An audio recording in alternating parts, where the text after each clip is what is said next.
Welcome to What If Sleep Storian, soft-spoken tales to slow the day's thoughts and carry you toward peaceful sleep. Before we begin, tell me where in the world you're listening from tonight, and, if you wish, what's on your mind. I read every note and love keeping quiet company across distances. If this brings you peace, a like and subscribe will help me make more nightbound stories. And if you'd like to support even further, you can buy me a coffee through the link in the description. Now settle in, get comfortable, and breathe with me as we begin. The rain arrived that October afternoon the way it always did in London, without announcement, without apology, simply settling over the city like a familiar grey shawl that the streets had been expecting all along. It drummed against the windows of 221B Baker Street with a gentle persistence, each droplet tapping out its own small Morse code against the glass, while the world beyond blurred into watercolour impressions of hansoms and hurrying figures and gaslights that glowed like amber promises through the gathering dusk. Inside, the sitting room held its own particular atmosphere, one that seemed to exist in defiance of the damp chill pressing against the walls. The fire in the grate crackled and whispered to itself, sending warm orange light dancing across the Persian slipper on the mantelpiece, across the scattered newspapers and the violin resting in its case, across the chemistry apparatus that cluttered one corner with the devoted chaos of ongoing experiments. The air carried the mingled scents of burning coal, old leather from the chairs, and the faint sharp tang of whatever chemical combination had most recently occupied Sherlock Holmes's restless attention. Holmes himself sat in his favourite armchair, positioned at an angle that allowed him to observe both the fire and the rain-streaked window with equal ease. His long fingers were steepled beneath his chin, and his grey eyes, those remarkable eyes that could shift from languid boredom to piercing intensity in the space of a heartbeat, were fixed on something near the door with an expression that suggested he'd found an unexpected puzzle in the midst of an otherwise unremarkable day. The object of his attention was unremarkable enough, at first glance: an umbrella. A gentleman's umbrella, to be precise, leaning against the wall beside the door with the casual air of something that had every right to be there, though neither Holmes nor Mrs. Hudson could recall anyone leaving it behind. It was a respectable umbrella, the sort that thousands of London gentlemen carried on thousands of London afternoons, black silk stretched over whalebone ribs with a curved handle of what appeared to be Malacca wood, worn smooth by countless hands. And yet, there was something about it that had caught Holmes's eye nearly an hour ago, when he'd noticed it standing there like an uninvited guest who'd wandered into the wrong party. Something that niggled at the edges of his considerable powers of observation, that whispered of a story waiting to be read in the umbrella's creases and wear patterns, and the particular angle at which it leaned against the wallpaper. Victorian London in 1890 was a city of such umbrellas, of course. The weather demanded them with democratic impartiality. Rain fell on Mayfair mansions and Whitechapel tenements alike, though the quality of one's umbrella often told the story of which world one inhabited. The streets in October were filled with black canopies bobbing along like a river of ravens, each one sheltering its owner from the perpetual dampness that seemed woven into the very fabric of the city's existence.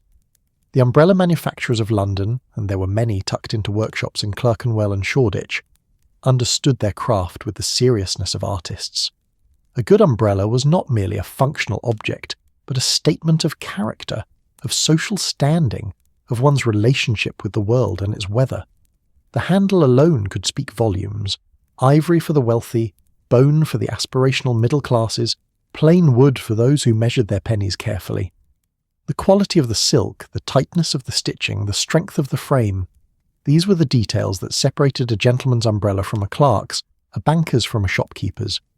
Holmes had made a study of such things, as he made a study of everything that might someday prove useful in unravelling the tangled threads of human behaviour.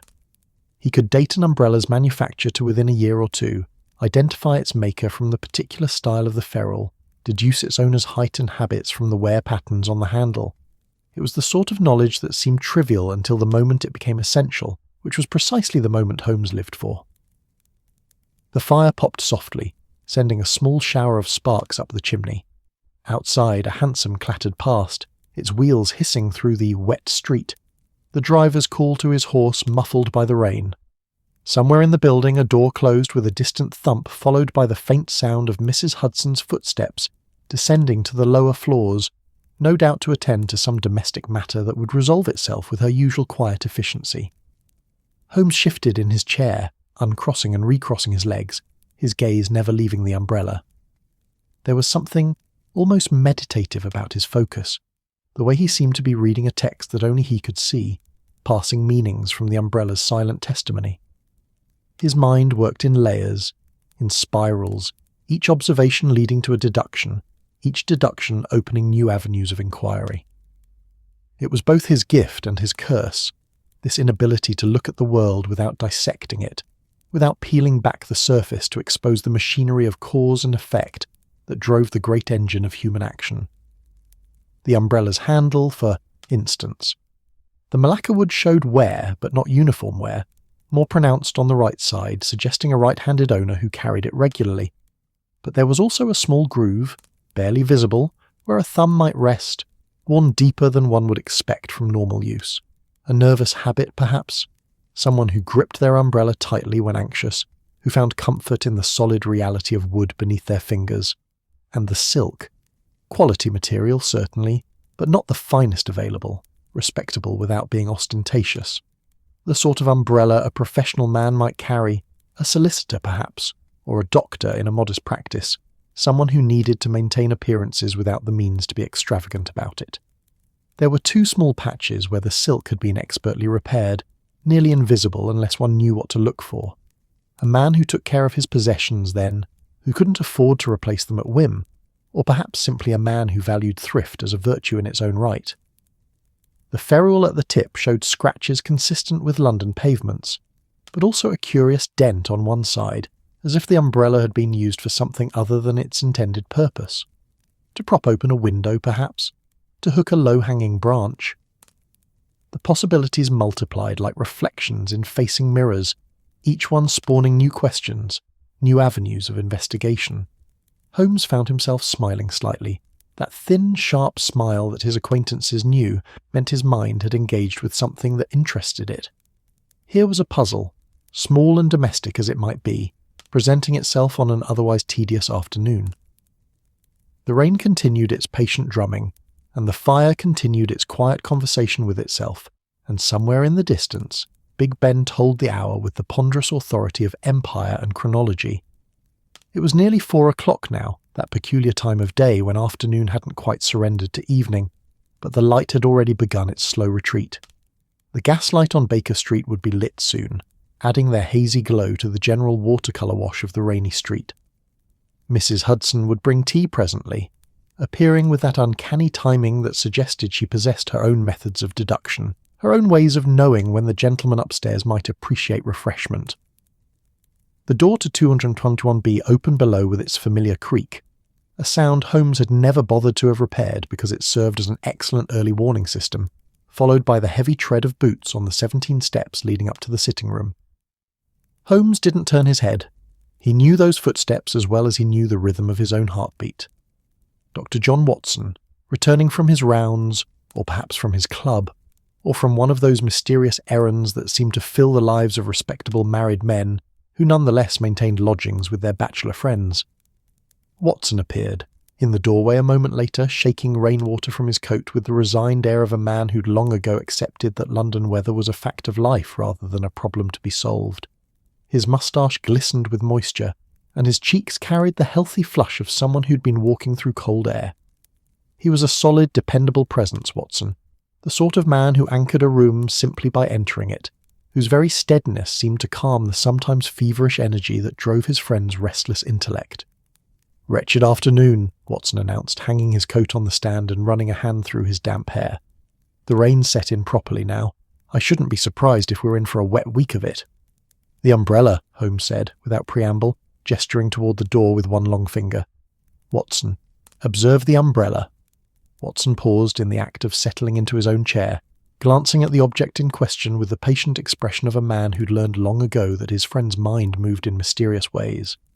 "The umbrella? What of it?" "It doesn't belong here." "Well, obviously someone left it. Probably one of your clients. They'll return for it, no doubt." "But when?" Holmes leaned forward slightly, his eyes brightening with the peculiar intensity that meant he was about to embark on one of his demonstrations.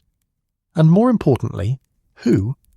Mrs. Hudson insists she didn't see anyone come or go who might have left it. The door was closed all morning. Yet there it stands, Watson, as tangible and mysterious as any case that's ever crossed our threshold.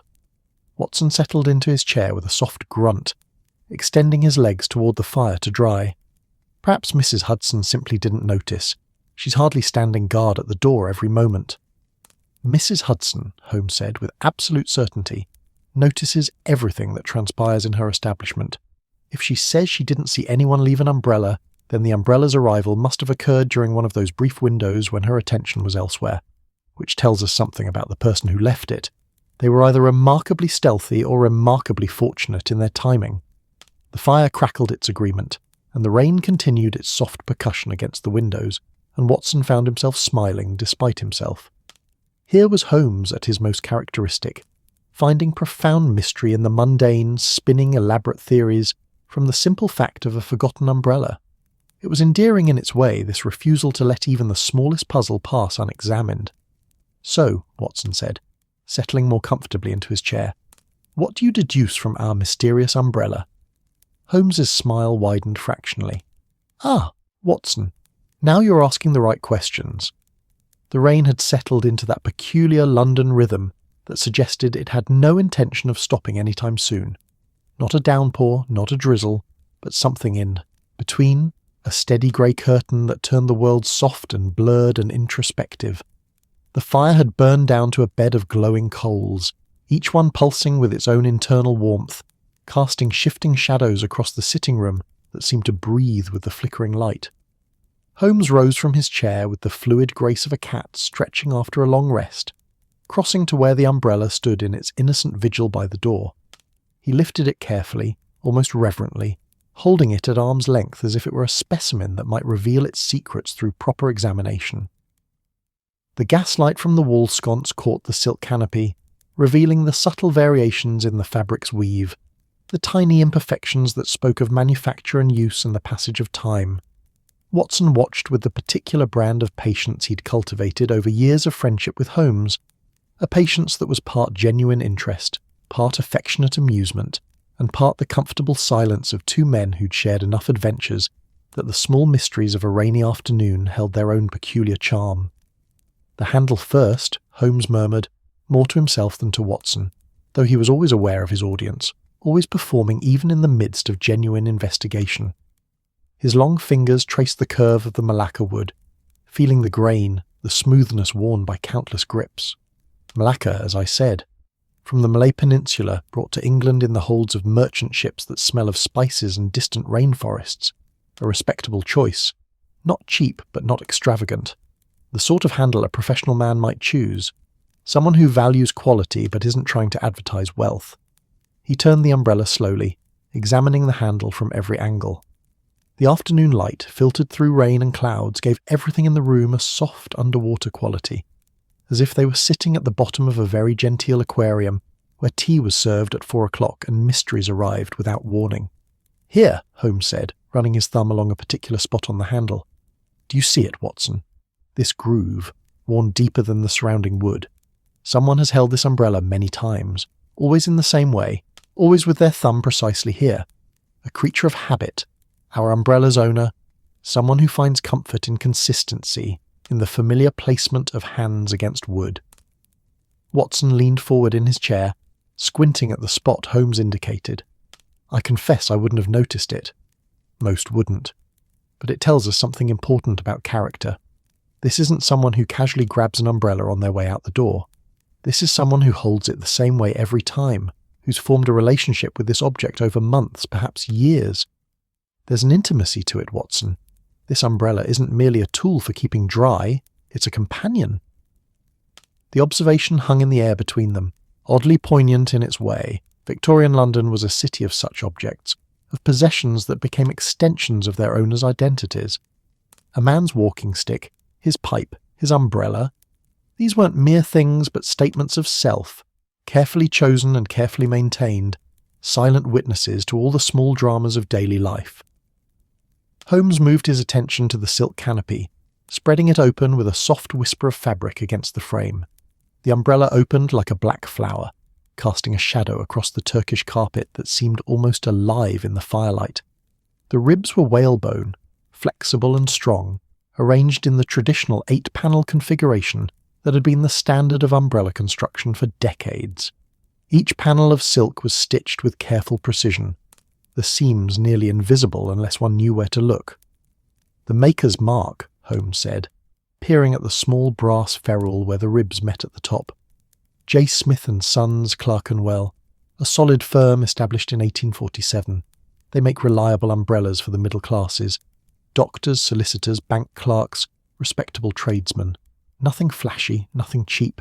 Their umbrellas are built to last, which tells us something about our owner's priorities. Watson settled back in his chair, his medical mind unconsciously cataloguing details the way Holmes catalogued clues.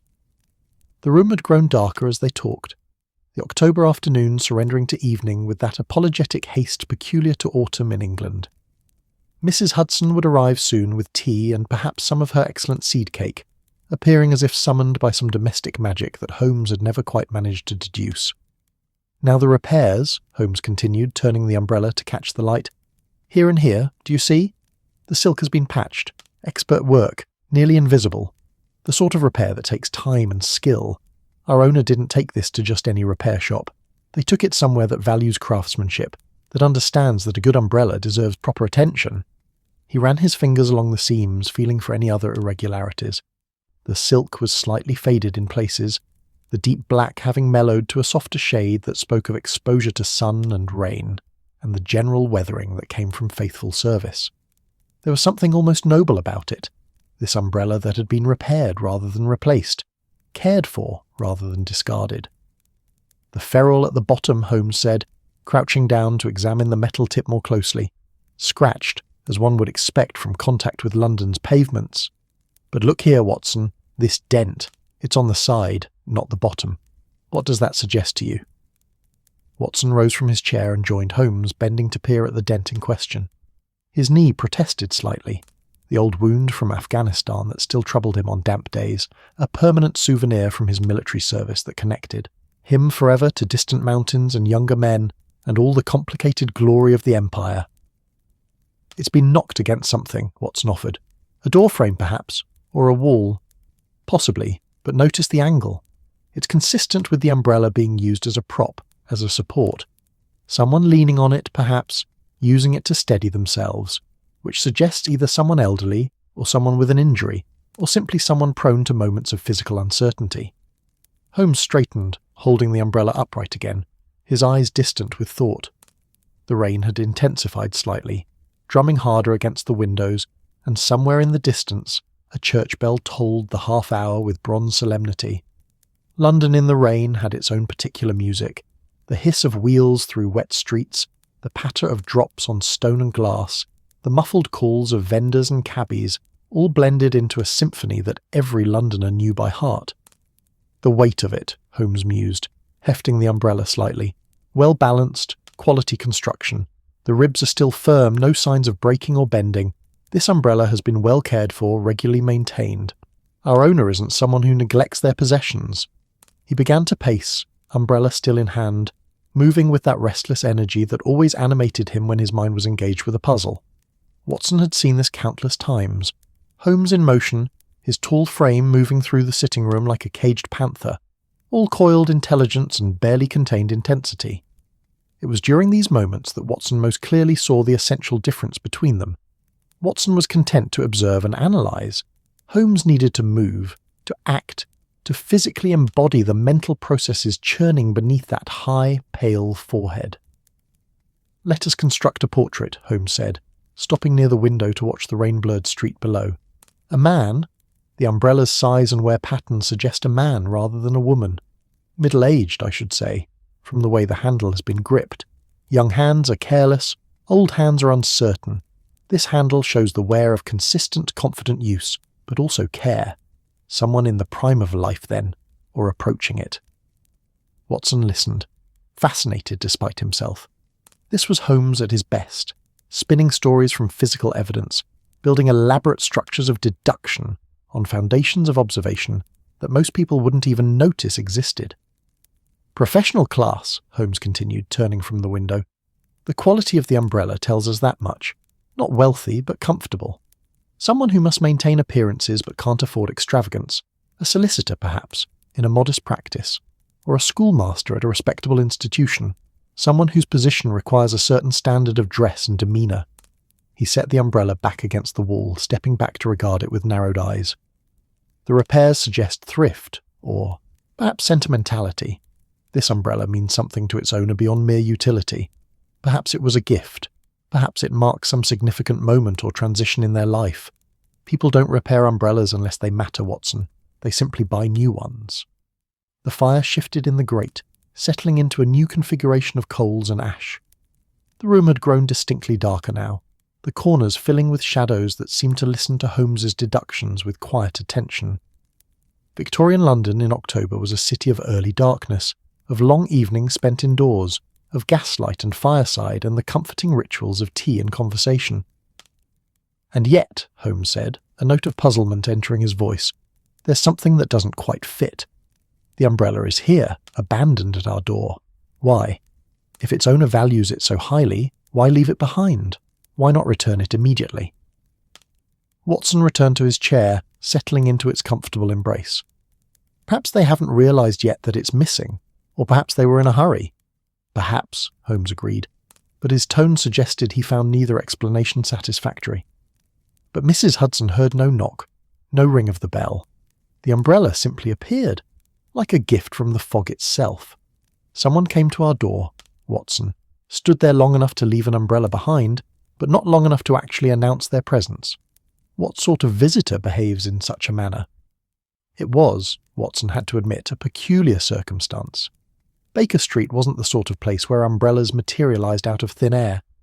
People came to 221B with purpose.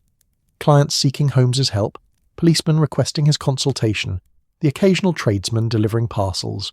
They knocked, they announced themselves, they engaged with the world in the usual ways that people did. A shy visitor, Watson suggested. Someone who lost their nerve. Possibly. But what would make someone nervous about visiting us? We're hardly intimidating figures. Holmes paused, then smiled slightly. "Well, I'm not, at any rate." Watson chuckled despite himself. "You're absolutely terrifying, Holmes, and you know it. That brain of yours has reduced more than one person to stammering confusion." "Nonsense. I'm perfectly pleasant." "You're perfectly peculiar, which is not at all the same thing." The exchange was comfortable, familiar, the sort of gentle sparring that marked years of friendship and mutual understanding. Outside, the rain continued its patient work of washing London clean, or at least cleaner than it had been that morning. The streets would be slick and dark, reflecting the gaslight in long streaks of gold and amber, and the fog would be rising from the Thames, creeping through the narrow lanes and broad avenues with equal disregard for geography or social standing. Holmes moved to the mantelpiece, taking down his pipe and beginning the ritual of filling it with tobacco from the Persian slipper. The sharp, pleasant scent of the tobacco began to mingle with the coal smoke and the general atmosphere of the room, adding another layer to the complex perfume of 221B Baker Street. "The mystery remains," Holmes said, striking a match and applying it to the pipe's bowl. "An umbrella without an owner, an arrival without an announcement. A puzzle, Watson, presenting itself on an otherwise unremarkable Thursday afternoon. What will you do about it?" Holmes puffed on his pipe, sending small clouds of smoke toward the ceiling. "Wait, I suppose. The owner will return it eventually. They must. Unless—" He trailed off, his eyes growing distant again. "Unless what?" "Unless there's more to this than a simple forgotten umbrella. Unless our mysterious visitor left it deliberately as a message of some sort. Or unless—" He smiled suddenly, that sharp, delighted smile that meant his mind had found a particularly interesting path to explore. "Unless we're about to have company." As if summoned by Holmes's words, footsteps sounded on the stairs, not Mrs. Hudson's familiar tread, but something heavier, more official. Watson and Holmes exchanged glances, and Holmes's smile widened. "Inspector Lestrade," Holmes said with certainty, "right on time." The footsteps on the stairs had that particular cadence that spoke of Scotland Yard. Purposeful without being hurried, official without being pompous, the steady tread of a man who'd climbed these 17 steps often enough to know exactly which ones creaked and how to avoid them if he wished to arrive unannounced. Inspector Lestrade, however, had never been one for stealth when a straightforward entrance would do, and so he announced his arrival with a firm knock on the door that was more courtesy than necessity, given that both Holmes and Watson were already watching the doorway with expectant expressions. "Come in, Lestrade," Holmes called, settling back into his chair with the satisfied air of a man who'd successfully predicted the immediate future. "You're drenched, I see. Mrs. Hudson will have your head if you drip on the carpet." The door opened to reveal Inspector G. Lestrade of Scotland Yard, looking every bit as wet as Holmes had suggested. Rain glistened on the shoulders of his dark coat, dripped from the brim of his bowler hat, and had turned his usually neat appearance into something rather more bedraggled. He was a small, wiry man with sharp, intelligent eyes that missed very little, despite his occasional tendency to miss the larger patterns that Holmes saw so effortlessly. His face, weathered by years of London streets and London criminals, carried an expression of patient resignation that suggested he'd long ago accepted that visiting Baker Street meant enduring Holmes's commentary on his appearance. "Afternoon, Mr. Holmes, Dr. Watson," Lestrade said, removing his hat and shaking it carefully, though not carefully enough to prevent a few drops from spattering onto the Turkish carpet. "Beastly weather. The Thames is rising and half the streets in Suffolk are ankle-deep in muck. Makes police work considerably more difficult when you're trying to track a man and every footprint's washed away before you can examine it." He moved into the room, bringing with him the scent of wet wool and London rain, that particular combination of coal smoke and river damp, and the thousand other smells that made up the city's complex perfume. His eyes, as always, made a quick circuit of the room, a professional habit cataloguing changes, noting details, the way a good policeman learned to do if he wanted to survive long enough to collect his pension. "There's a chair by the fire," Watson offered, gesturing hospitably. "Best dry yourself before you catch your death. This rain's the sort that soaks through to the bone." "Grateful, Doctor," Lestrade said, making his way to the indicated chair and settling into it with a small grunt of relief. He extended his hands toward the fire, flexing his fingers as warmth began to chase away the chill. "I wasn't planning to call, actually, but I was passing by on other business and thought I might as well stop in. Haven't seen you gentlemen in a few weeks." "Since the Worthington affair," Holmes said, puffing on his pipe. "Which concluded quite satisfactorily, if I recall, once you were persuaded to arrest the nephew rather than the butler." "Yes, well," Lestrade said with the air of a man who'd heard this particular reminder before. "Can't always trust intuition over evidence, Mr. Holmes, though I'll grant you a gift for seeing what the rest of us miss.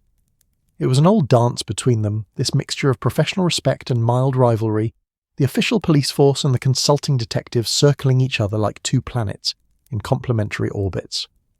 Lestrade was a good policeman, Holmes had said so many times, usually with the caveat that being a good policeman and being a good detective weren't always the same thing. But there was genuine warmth between them, the sort that came from shared purpose and mutual respect, even if they approached their work from different angles. Watson rose to fetch another cup, knowing that Mrs. Hudson would arrive with fresh tea presently. She had an uncanny ability to sense when visitors had arrived, as if the house itself whispered secrets to her through the floorboards and walls. The room had grown quite cosy now, with three men arrayed around the fire, the rain drumming its accompaniment outside, and the particular atmosphere of fellowship that came from shared shelter on a miserable afternoon.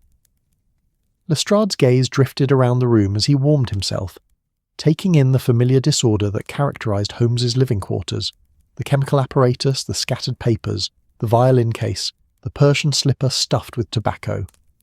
It was on one of these visual circuits that his eyes caught on the umbrella standing by the door, and something in his expression shifted, sharpened, the way a hunting dog's attention might sharpen at an unexpected scent.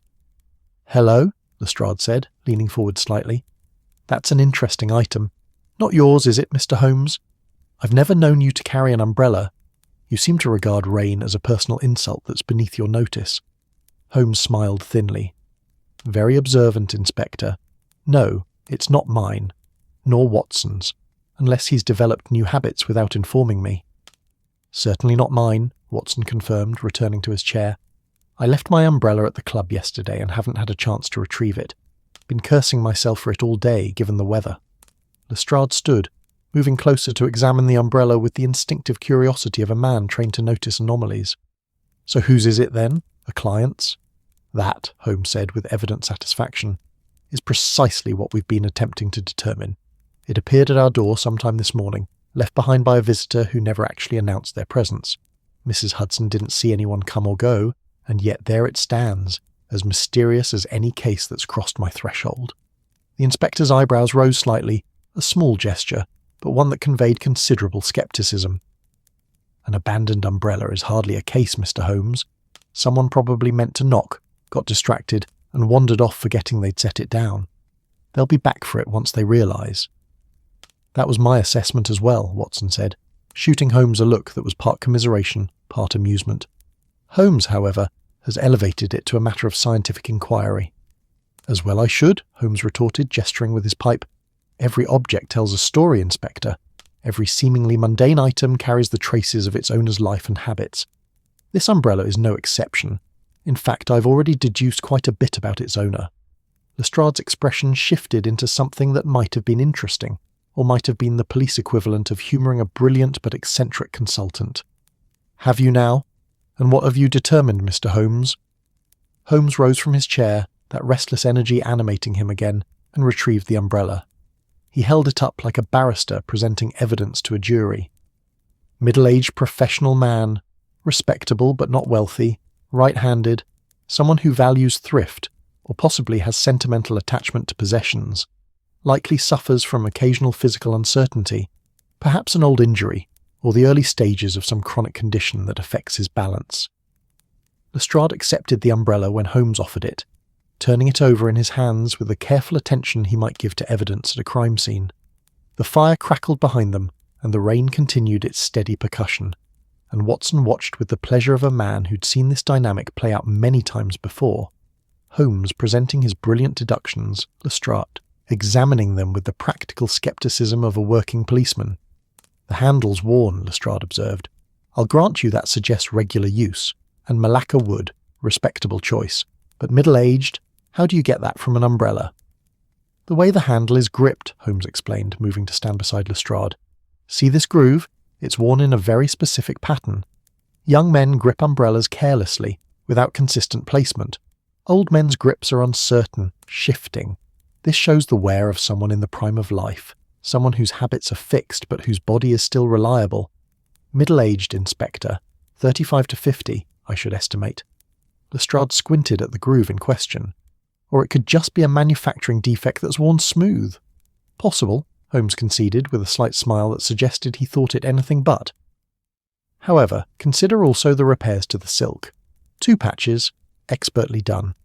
Why repair an umbrella unless you've reached an age where you value the things you've accumulated? Youth is careless with possessions. Maturity learns their worth. The inspector examined the patches, running his finger along the nearly invisible seams. His face held that expression of concentrated thought that good policemen developed. The look of a man sifting through possibilities, weighing evidence against experience. Scotland Yard might not have Holmes's brilliance, but it had something equally valuable. The accumulated wisdom of hundreds of officers who dealt with crime and criminals every day, who understood the rhythms of the city in ways that no amount of deduction could fully capture. I'll grant the umbrella's been cared for, Lestrade said slowly, but I'm not sure I'd go as far as your deductions, Mr. Holmes. Seems to me you're building a rather elaborate structure on a fairly thin foundation. Ah, but that's where observation differs from speculation, Inspector. I'm not guessing. I'm reading the evidence the umbrella provides. Consider the rules. Holmes pointed to the metal tip, that dent on the side, consistent with the umbrella being used as a support or walking aid. What does that suggest about the owner's physical condition? Lestrade peered at the dent, his brow furrowing. Could be anything. Could have gotten dented in a dozen different ways. Could have, Holmes agreed. But likely didn't. The pattern of wear suggests repeated use in the same manner. This isn't accidental damage. It's functional wear from being employed as something other than a rain shield. Watson, watching this exchange with the comfortable pleasure of a man witnessing a familiar performance, found himself considering the umbrella with fresh eyes. Holmes's gift, his curse perhaps, was this ability to see stories where others saw only objects, to read human lives in the physical traces they left behind. It was both remarkable and slightly melancholy, this constant awareness of all the small, dramas playing out in the wear patterns of an umbrella, the scuff marks on shoes, the calluses on hands.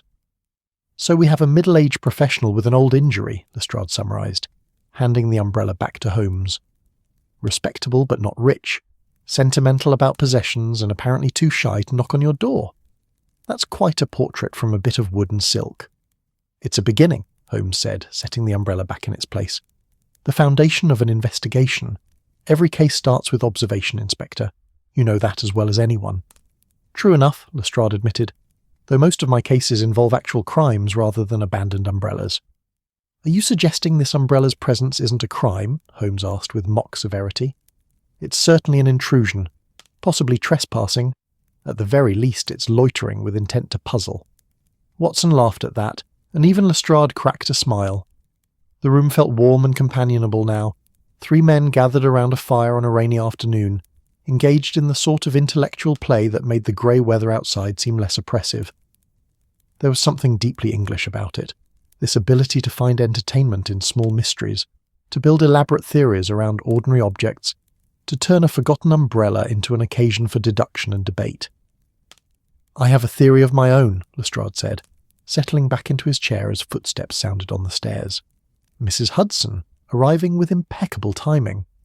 "If you'll permit me." "By all means," Holmes said, gesturing magnanimously. "Let us hear Scotland Yard's official position on the mysterious umbrella." Lestrade's eyes glinted with something that might have been humour or might have been professional pride. "I think your visitor was a creditor, someone who's owed money and came to collect but lost his nerve when he actually reached your door.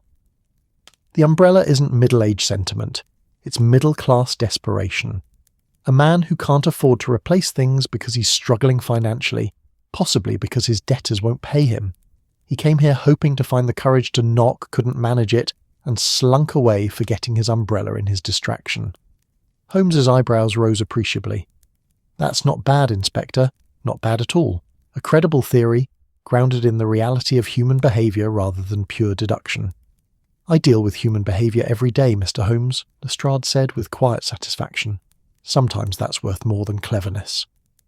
Mrs. Hudson entered then, bearing a tea tray laden with cups, a fresh pot, and slices of her excellent seed cake.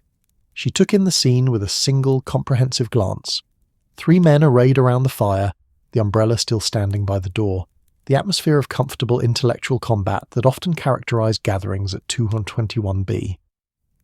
"Gentlemen," she said, setting the tray down on the table. "I see you've acquired another visitor, Mr. Holmes. The place is becoming quite crowded." "Just Inspector Lestrade," Holmes said, "and the mysterious umbrella, which continues to guard its secrets." "That old thing," Mrs. Hudson said, glancing at the umbrella with an expression that suggested she knew something the 3 brilliant men hadn't yet discovered. "Still puzzled over it, are you?" "You know something," Holmes said instantly, his attention sharpening.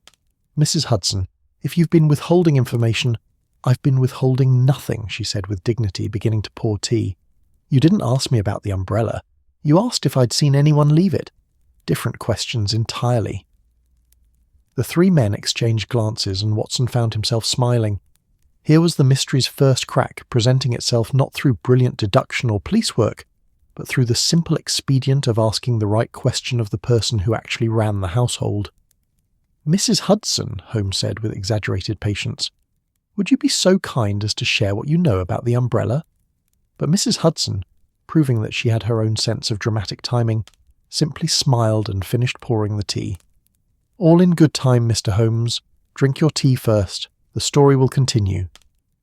The tea sat in its cup, steaming gently, the delicate china catching the firelight in ways that suggested the porcelain itself was luminous, as if Mrs. Hudson's teapot contained not merely Darjeeling but some essence of warmth and civilization that could push back against the grey dampness pressing at the windows.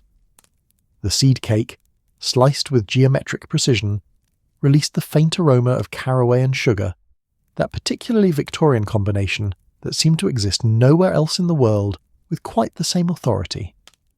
Holmes regarded Mrs. Hudson with an expression that mingled exasperation and genuine fondness, the look of a man who'd learned over years that his landlady operated according to her own mysterious timetable, one that no amount of detective genius could hurry or predict.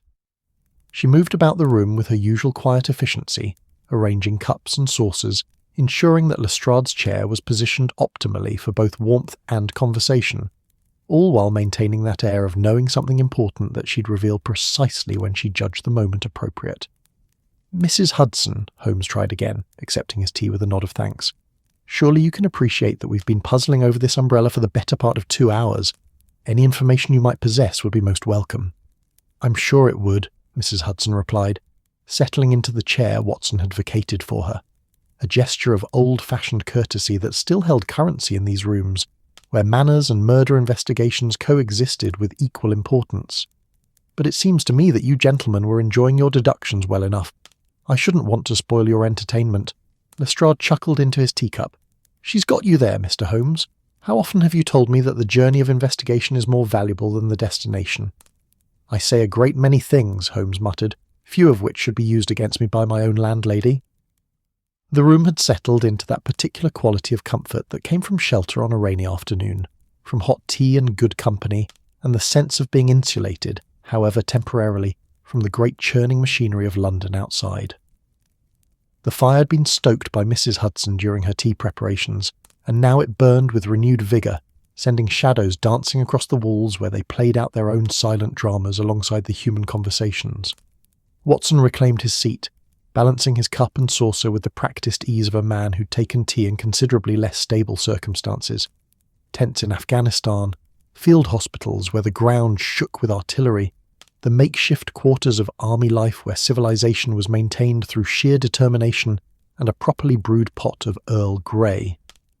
Baker Street's sitting room, by comparison, was a haven of stability and order, even when that order included mysterious umbrellas and Holmes's chemical experiments. "Before Mrs. Hudson enlightens us," Lestrade said, taking a bite of seed cake with evident appreciation, "perhaps we should hear what Dr. Watson thinks. We've had Mr. Holmes's deductions and my own theory. It seems only fair that the good doctor should weigh in." Watson looked up from his tea, slightly startled to find himself the subject of attention. "Oh, I'm hardly qualified to deduce anything from an umbrella. That's Holmes's department." "Nonsense," Holmes said, waving his pipe dismissively. "You've accompanied me on enough cases to have absorbed something of the method. What do you make of our mysterious visitor, Watson? Apply that medical mind of yours to the problem." Watson set down his cup, regarding the umbrella with the same careful attention he might give to a patient presenting with ambiguous symptoms. It was true that years with Holmes had sharpened his observational skills, had taught him to look beyond the obvious and consider the patterns that lay beneath surface appearances. He might never possess Holmes's brilliant intuitive leaps, but he'd learned to think methodically, to consider evidence carefully, to build conclusions on solid foundations rather than spectacular guesses. "Well," Watson began slowly, warming to the task, "I'd agree with Holmes about the age. The wear patterns do suggest someone past youth but not yet elderly, and the repairs indicate care, certainly. But I wonder if we're not overthinking this. Perhaps it's simply a nervous client who came seeking help with some problem, but couldn't work up the courage to actually consult with you, Holmes. You do have rather a fearsome reputation." "I do not," Holmes protested. "You absolutely do, Watson," and Lestrade said simultaneously, then glanced at each other and smiled. "You've made grown men weep with your deductions," Watson continued. "I've seen police inspectors, no offence, Lestrade, turn pale when you've explained their mistakes. You have a gift for making people feel that their innermost secrets are written on their foreheads in letters 3 feet high. It's no wonder someone might lose their nerve." Holmes looked genuinely surprised by this assessment, as if the idea that his remarkable abilities might be intimidating had never occurred to him. It was one of his few blind spots, this inability to fully comprehend how others perceived him. To Holmes, he was simply observing, deducing, following logic where it led. That others found this process unsettling was, in his view, their problem rather than his. A nervous client, Lestrade mused, rolling the idea around like a wine taster considering a vintage. That fits with the umbrella being left behind. Distraction, anxiety, the sort of mental state where you forget what you're holding. And it explains why they didn't knock, came to the door, couldn't go through with it, wandered off in a state of confusion. But what sort of problem would drive someone to seek Holmes's help while simultaneously making them too nervous to actually ask for it? Watson wondered aloud. That suggests something serious, something weighing heavily on their mind. The three men fell into a contemplative silence, each turning over possibilities, building scenarios in their minds. Mrs. Hudson sipped her tea with the serene expression of someone watching a play whose ending she already knew, waiting patiently for the actors to reach the inevitable conclusion of their performance. It was into this thoughtful quiet that a new sound intruded. Footsteps on the stairs once more, but these were different from Lestrade's official tread. These were heavier, more deliberate, accompanied by the distinct tap of a walking stick against each riser. The rhythm was measured, unhurried, the pace of someone who moved through the world with absolute confidence in their right to occupy space and time. Holmes's head snapped up, his expression transforming from mild puzzlement to something approaching alarm. "No," he said quietly, "surely not." "What?" Watson asked, setting down his cup. "Who is it?" "My brother," Holmes said, with the resignation of a man facing an inevitable but unwelcome fate. "Mycroft." The name hung in the air like a portent. Watson had met Mycroft Holmes only a handful of times, but each encounter had left an indelible impression. Mycroft was, if anything, even more brilliant than his younger brother, possessed of the same remarkable deductive abilities, but coupled with a mind that could hold and process information on a scale that even Sherlock found impressive. Where Sherlock specialised in individuals and specific cases, Mycroft dealt in governments and policies in the vast interconnected web of empire and international relations. He was, in his peculiar way, one of the most powerful men in Britain, though his name appeared in no official capacity, and his office was located in an unmarked building where decisions that shaped the world were made over tea and carefully worded memoranda. "Mycroft?" Lestrade said, straightening in his chair. "I've heard the name, but never had the pleasure of meeting him." "Pleasure is debatable," Holmes muttered, rising from his chair to await his brother's arrival. "Mycroft never leaves his usual route between his lodgings, the Diogenes Club, and Whitehall. If he's here, it's because something has disrupted his routine, which means something significant has occurred." The footsteps reached the landing, and there was a brief pause, Mycroft catching his breath, perhaps, or simply preparing himself for the interaction ahead. Then came a knock, firm and authoritative, the knock of someone who expected to be admitted. "Come in, brother," Holmes called, and the door opened to reveal a figure who was both similar to and fundamentally different from the consulting detective.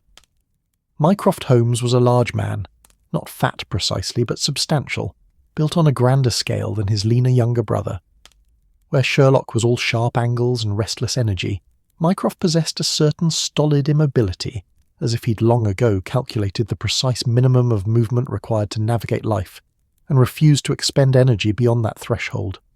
His face was rounder, more placid, but the eyes, those were unmistakably Holmes' eyes, grey and penetrating and capable of the same unsettling intensity that made Sherlock such a formidable observer of human nature. He wore an impeccable dark suit, carried a substantial walking stick with a silver handle, and regarded the assembled company with an expression that suggested he'd already catalogued every detail of the scene and filed it away for future reference. "Sherlock," Mycroft said with a slight nod. "Dr. Watson, and Inspector Lestrade, if I'm not mistaken. Quite a gathering. I hope I'm not interrupting anything important." "Not at all," Holmes said, though his tone suggested otherwise. "To what do I owe the extraordinary honour of a visit from my illustrious brother?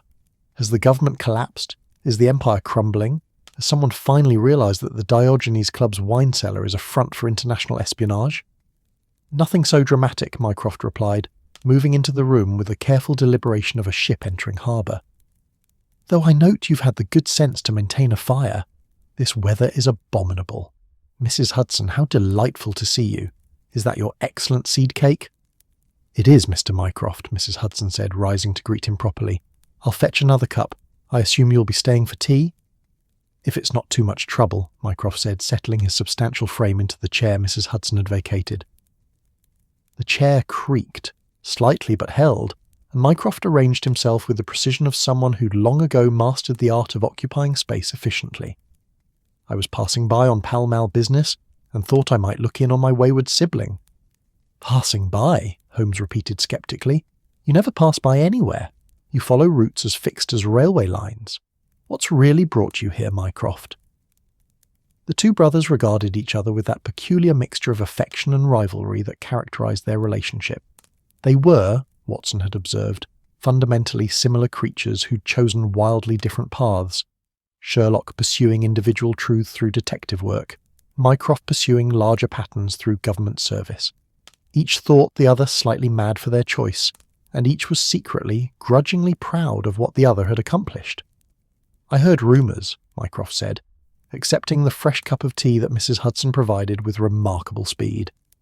"Rumours of my brother obsessing over an umbrella. Naturally, I had to investigate. The idea of Sherlock Holmes devoting his considerable intellect to a forgotten brolly was too delicious to ignore." Lestrade coughed into his tea, and Watson felt himself suppressing a smile. Holmes's expression darkened slightly. "It's not merely an umbrella," Holmes said with dignity. "It's a puzzle, an anomaly. Someone left it at our door without announcing themselves, and I've been attempting to deduce the identity of its owner." "Have you indeed?" Mycroft's eyes drifted to the umbrella in question, and for a moment his expression became distant, calculating, the same look Sherlock got when processing information at high speed. "May I?" Holmes gestured permission with his pipe, and Mycroft heaved himself out of the chair with audible effort, crossing to examine the umbrella. He lifted it with surprising delicacy for a man of his size, turning it over in his hands with the same careful attention Sherlock had shown earlier. The resemblance between the brothers was never more apparent than in these moments of shared focus, when the family genius manifested itself in parallel examinations of the same object. "J. Smith and Sons, Clerkenwell," Mycroft murmured. "Respectable manufacturer. Malacca handle, quality silk, expertly repaired. Middle-aged owner, professional class, right-handed, possibly dealing with an old injury that affects mobility." He glanced at his brother. "I assume you've already reached these conclusions?" "Naturally," Holmes said. "And what did you conclude about the owner's occupation?" Mycroft asked, still examining the umbrella. "I had narrowed it to solicitor, schoolmaster, or perhaps a clerk in some respectable firm, someone who must maintain appearances without the means for extravagance." "Close," Mycroft said, running his fingers along the handle. "But look here. See these tiny indentations? They're consistent with someone who spends considerable time writing, but not at a desk. Rather writing while standing or walking. A vicar, perhaps, composing sermons, or a schoolmaster who paces while lecturing. But given the umbrella's overall presentation, I'd lean toward clergy. A curate, probably, or a young rector in a modest parish." Holmes moved closer, examining the indentations his brother had indicated. "How do you distinguish between schoolmaster and clergyman from a few marks on wood?" "The pattern," Mycroft explained patiently. "A schoolmaster grips chalk or pen in the same hand that holds the umbrella when walking between lessons. The wear would be different, more concentrated on the fingers. This suggests someone who uses the umbrella as a thinking aid while composing text in their head. Clergy do that. Pace while preparing sermons, umbrella in hand during outdoor contemplation. It's a distinctive pattern once you know what to look for." "Brilliant," Lestrade breathed, and Watson found himself nodding in agreement. To watch the Holmes brothers at work was to witness something extraordinary, like watching two master musicians improvise a duet, each building on the other's contributions while maintaining their own distinctive style. "So we have a nervous clergyman," Watson summarised. "Young, or at least youngish. Someone who came seeking help or advice but couldn't bring themselves to actually knock on the door. The question remains, why?" "Perhaps," Mycroft said, returning the umbrella to its place and settling back into his chair with evident relief. "He was afraid of what he might learn. Clergy deal in certainties, in faith. Sherlock deals in evidence and sometimes uncomfortable truths. The two don't always coexist peacefully." "Are you suggesting I frighten clergymen?" Holmes asked. "I'm suggesting you frighten everyone, brother dear. It's one of your more consistent achievements." The room fell into another contemplative silence, broken only by the rain's steady drumming and the fire's occasional pop and crackle. 4 brilliant minds, 5, if one counted Mrs. Hudson, who Watson suspected was considerably sharper than she generally let on, all focused on the puzzle of an abandoned umbrella and its missing owner.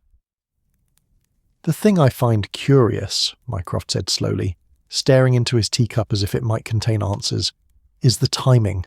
Why today? Why come to Baker Street on a Thursday afternoon in October? What precipitated the visit?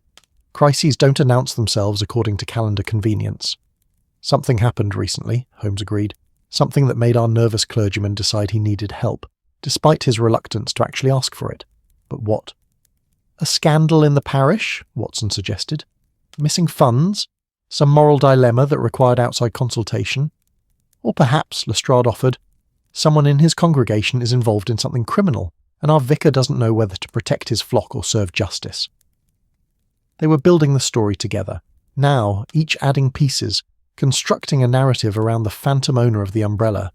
It was, Watson reflected, rather like a séance, this summoning of a person from the evidence they'd left behind. Except instead of spirits and mysticism, they were using observation and logic, building a ghost from wear patterns and wood grain and the 1,000 tiny details that objects accumulated through proximity to human lives. Mrs. Hudson, who had been listening to all of this with her usual air of patient amusement, finally set down her teacup with a soft clink that somehow commanded attention. "Gentlemen," she said quietly, "you're all very clever, and I'm sure your deductions are fascinating. But perhaps I should tell you about Mr. Pemberton before you construct an entire Gothic novel around his umbrella." 4 pairs of eyes turned to her immediately. "Mr. Pemberton," Holmes said. "Who is Mr. Pemberton?" Mrs. Hudson smiled gently. "The gentleman who lives in the rooms above yours, Mr. Holmes. The one who left his umbrella by your door yesterday afternoon when he came to call but lost his nerve and fled before actually knocking."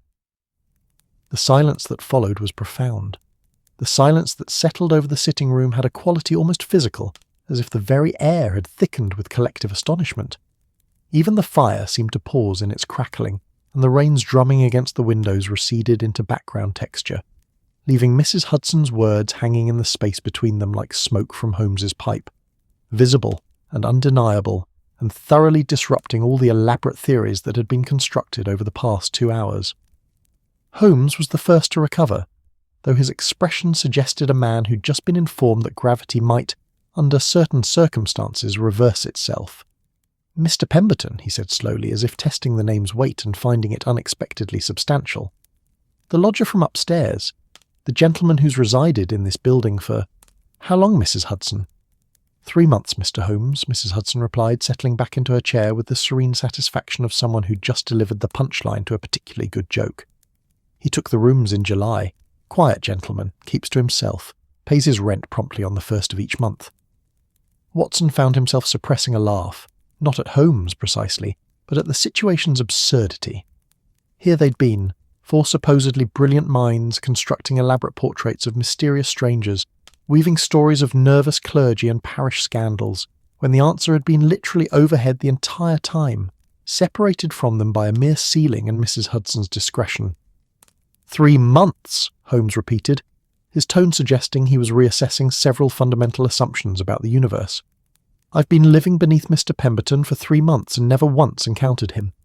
He's very retiring," Mrs. Hudson said, "uses the back entrance mostly, comes and goes at odd hours. I don't think you've crossed paths more than once or twice, and then only in passing." Mycroft, who'd been watching this exchange with evident amusement, took a leisurely sip of his tea before speaking. "This is delightful, Sherlock. You've been deducing the identity of your own upstairs neighbour. One might argue that's a failure of basic observational skills." "One might argue," Holmes said tightly, "that my attention is generally focused on matters of greater significance than the comings and goings of fellow lodgers." "Greater significance than the people who share your building?" Mycroft raised an eyebrow. "That seems rather short-sighted, even for you. One never knows when a neighbour might become relevant." Lestrade, who'd been quiet during this brotherly exchange, leaned forward with renewed interest. "So this Mr. Pemberton came to call on you yesterday afternoon, Mr. Holmes? Did he have a case he wanted you to investigate?" "He tried to," Mrs. Hudson clarified. "Poor man stood at your door for a good minute, I'd say. I was coming up the stairs with the afternoon post when I saw him there. He'd raised his hand to knock, but then he just stood there, frozen-like. After a bit, he set down his umbrella. I suppose his arm got tired from holding it. And then he heard me on the stairs and panicked. Went rushing past me back upstairs like the devil himself was chasing him. The image was so vivid, so painfully human in its awkwardness, that Watson felt a surge of sympathy for the unseen Mr. Pemberton. He knew something about nervousness, about the paralysis that could grip a person when faced with intimidating circumstances. His own first meeting with Holmes years ago had been marked by a certain trepidation, a sense that he was entering into association with a force of nature that might sweep him into situations he wasn't entirely prepared for. And the umbrella remained, Holmes said, looking at the object in question with new eyes. It was no longer a mystery to be solved, but a monument to human hesitation, a physical reminder that even the simplest actions, knocking on a door, asking for help, could become insurmountable obstacles when fear and uncertainty intervened. I meant to bring it up to him, Mrs. Hudson continued. But then you noticed it, Mr. Holmes, and you got that look you get when something's caught your interest, and I thought to myself, well, let's see where this goes. You do enjoy your little mysteries, and it seemed harmless enough. Harmless, Holmes echoed, though whether he was offended or amused was difficult to determine.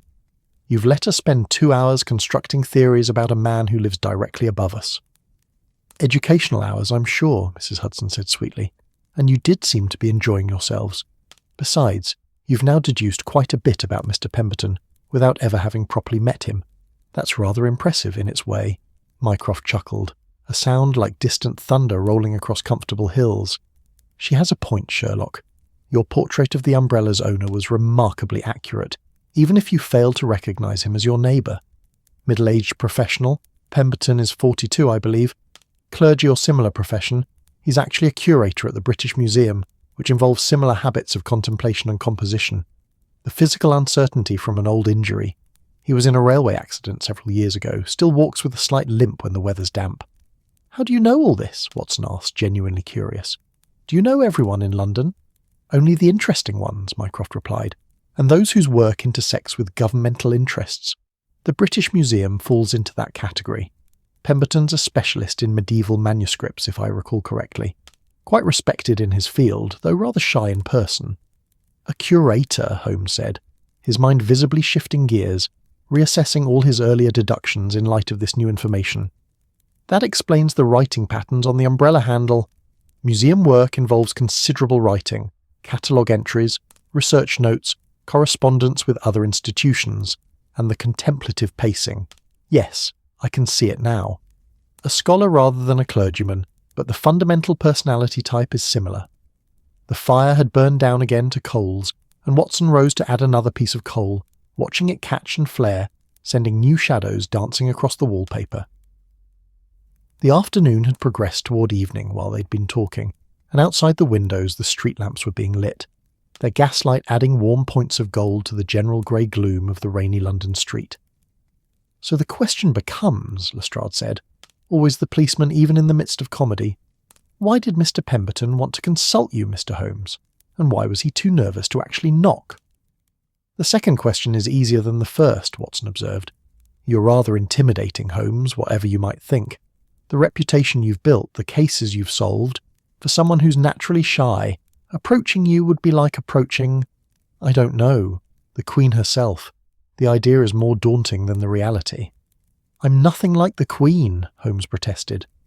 You're both rather imperious, Mycroft murmured, just loud enough to be heard, and Watson had to cough to cover his laugh. As for why he wanted to consult me, Holmes continued, ignoring his brother, that remains a genuine mystery. Mrs. Hudson, did Mr. Pemberton give any indication of what brought him to my door? Mrs. Hudson shook her head. Not a word. As I said, he fled the moment he heard me on the stairs. But he's been acting peculiar these past few days, if I'm honest. More withdrawn than usual. Barely touches the meals I bring up. Paces his rooms at night. I can hear the floorboards, creaking overhead when I'm settling in for sleep. Troubled, then, Watson said. Something's weighing on his mind. Something significant enough to drive him to seek help from a consulting detective, despite his natural reluctance to do so. The room fell into thoughtful silence again, but this time it was a different quality of silence. Not the puzzlement of unsolved mystery, but the consideration of human distress. Mr. Pemberton had transformed from an abstract puzzle into a real person, someone living in the rooms above them with real troubles and real fears, someone who'd stood at their door yesterday afternoon with his hand raised to knock, unable to cross that final threshold between need and asking. We should return the umbrella, Watson said quietly, and perhaps offer our help if he still needs it. Indeed, Holmes agreed, rising from his chair with a decision. He crossed to the umbrella, lifting it with considerably more care than he'd shown earlier, as if it had become something more than evidence, something more like a trust.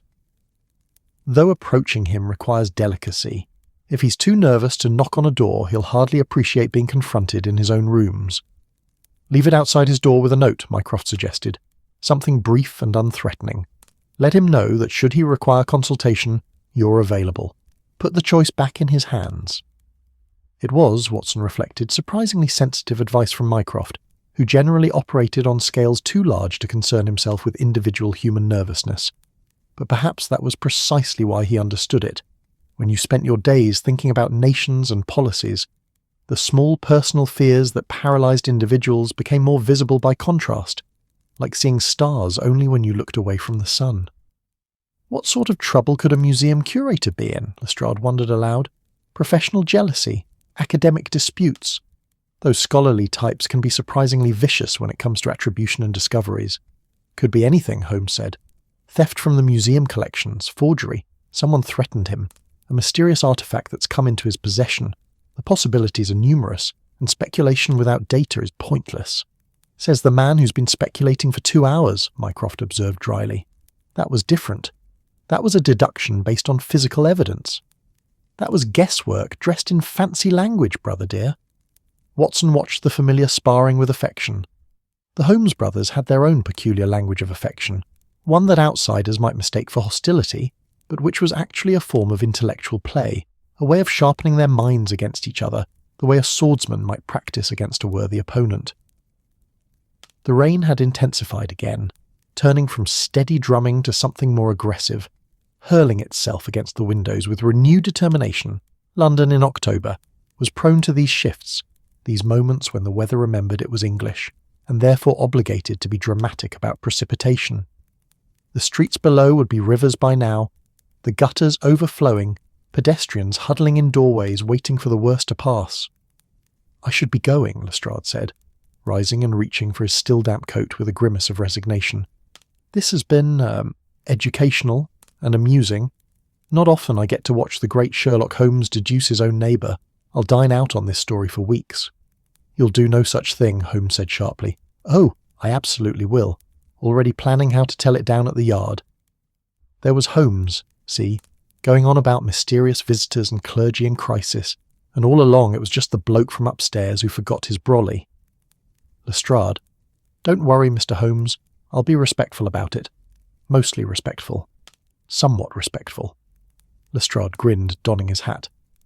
Mrs. Hudson, thank you for the tea. Gentlemen, it's been a pleasure. Mr. Mycroft, it is an honour to finally meet you. Inspector, Mycroft nodded. Do try to avoid the flooding in Suffolk. The Thames is rising and the streets near the bridges are impassable. Sound advice, Lestrade said, and with a final wave he departed, his footsteps retreating down the stairs and eventually fading into the general symphony of rain and distant London traffic.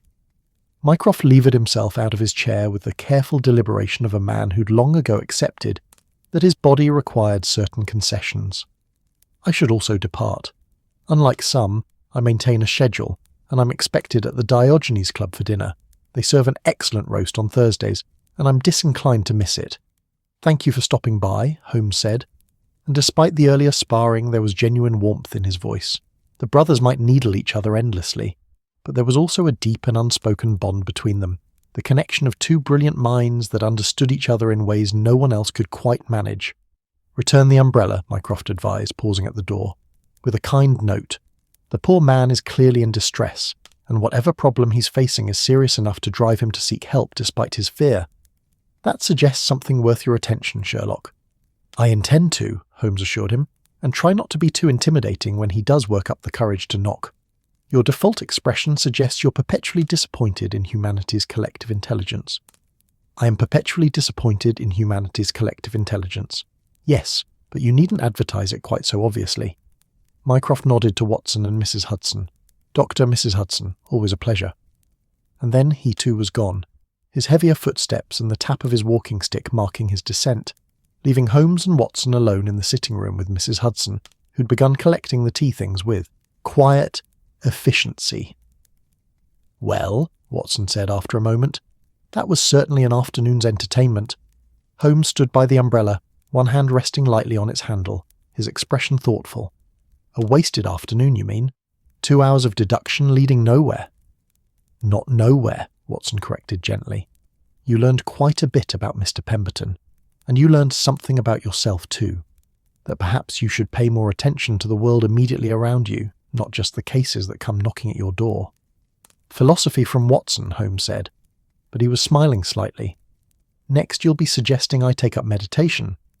I'm suggesting you show some kindness to a nervous neighbour. Write your note. Return the umbrella. And when Mr. Pemberton does eventually find the courage to knock, and he will, Holmes, because whatever's troubling him isn't going away, try to be gentle about it. Holmes looked at his friend for a long moment, and something in his expression softened. You're right, of course. As you generally are about matters of human feeling, I'll compose something appropriate. Mrs. Hudson, who'd been listening to this exchange while tidying, paused on her way to the door with the tea tray. He's a good man, Mr. Pemberton. Quiet, but kind. Always thanks me for the smallest services, the sort who apologises to furniture when he bumps into it. Whatever trouble he's in, it's not of his own making, I'd wager. Someone's done something to him, or put him in an impossible position. Then we'll help him, Holmes said simply, once he asks us to. Mrs. Hudson nodded, satisfied, and departed with the tea things, leaving Holmes and Watson in the gathering darkness of the October evening, the fire burning low, the rain continuing its endless commentary outside the windows. Watson watched as Holmes crossed to his desk, taking out paper and pen, beginning to compose the note that would accompany the returned umbrella. The detective's hand moved across the paper with surprising care, crossing out lines, starting again, clearly weighing each word for its potential impact on a sensitive reader. It was, Watson reflected, one of the things that made Holmes extraordinary. Not just the brilliant deductions or the remarkable observations, but these moments of unexpected kindness, the care he took with those who were vulnerable or afraid. For all his professed indifference to sentiment, Holmes understood human fear intimately, understood what it took for someone to ask for help, and he honoured that courage in his own particular way. Outside, London continued its rainy evening. Somewhere overhead, Mr. Pemberton paced his rooms, unaware that his umbrella had been the subject of elaborate theories, and that help, when he was ready to accept it, waited just one floor below. The evening had settled over Baker Street with that particular weight that October evenings possessed, when the early darkness seemed less a natural progression of hours than a deliberate drawing of curtains, the city tucking itself in against the damp and cold. The rain had finally begun to ease, transitioning from its aggressive assault to something gentler, a soft patter that seemed almost apologetic after hours of relentless drumming. The street lamps cast their amber glow through the mist that was rising from the wet pavements, turning Baker Street into something from a watercolour painting, all soft edges and atmospheric suggestion. Holmes sat at his desk, surrounded by crumpled attempts at the perfect note, each one discarded for being too formal, too casual, too presumptuous, or too cold. Watson had never seen his friend struggle so visibly with prose. Holmes could dash off monographs on tobacco ash or the variations in newspaper typeface without apparent effort, but composing a simple note to a nervous neighbour had reduced him to the sort of editorial paralysis that might afflict a poet attempting his first sonnet.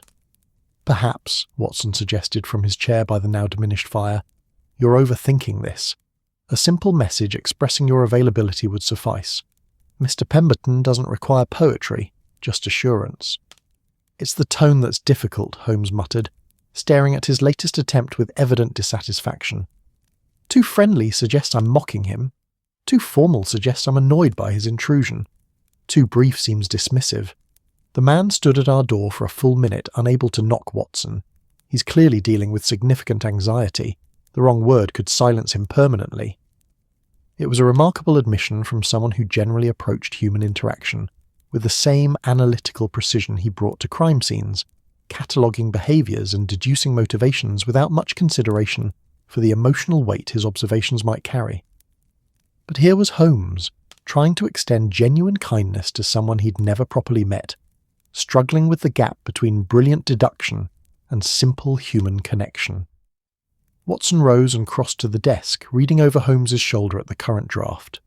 The handwriting was Holmes's characteristic precise script, each letter formed with the careful attention of someone who understood that handwriting itself was evidence, that it revealed character and mood and 1,000 tiny details about the person holding the pen. "Dear Mr. Pemberton," Watson read aloud, "I understand you called yesterday. and inadvertently left your umbrella at my door.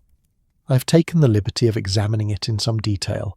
Please forgive the intrusion, and noted several interesting characteristics that speak well of its owner's character. Should you find yourself in need of consultation on any matter, please know that my door is open at your convenience. No appointment is necessary, and no problem is too small to warrant attention. Your neighbour, Sherlock Holmes. Watson considered the words carefully. It's good, Holmes, respectful, warm without being cloying, and you've cleverly let him know you've been thinking about him without making it seem like an invasion of privacy. I think it strikes the right balance. Holmes looked uncertain, an expression Watson had seen perhaps a handful of times in all their years of acquaintance. You don't think the bit about examining the umbrella sounds accusatory? As if I'm criticising him for leaving it behind? Not at all. It sounds curious, which is exactly what you are. And by mentioning that your observations speak well of his character, you're offering reassurance rather than judgment. Any man would be flattered to know that Sherlock Holmes had taken such interest in him, even if the attention was focused on his umbrella. Flattery, Holmes said with slight distaste. I'm attempting honesty, not manipulation. Sometimes they're the same thing. If you genuinely found his umbrella interesting, and you clearly did, then saying so is both honest and flattering. Take the compliment at face value, Holmes. Not everything requires deeper analysis. Holmes sighed but nodded, taking up a fresh sheet of paper to create a clean, final copy. His pen moved with renewed confidence now, the words flowing in smooth, dark lines across the cream-coloured paper. Watson returned to his chair, satisfied that he'd helped navigate what was, for Holmes, genuinely difficult territory, the expression of uncomplicated kindness.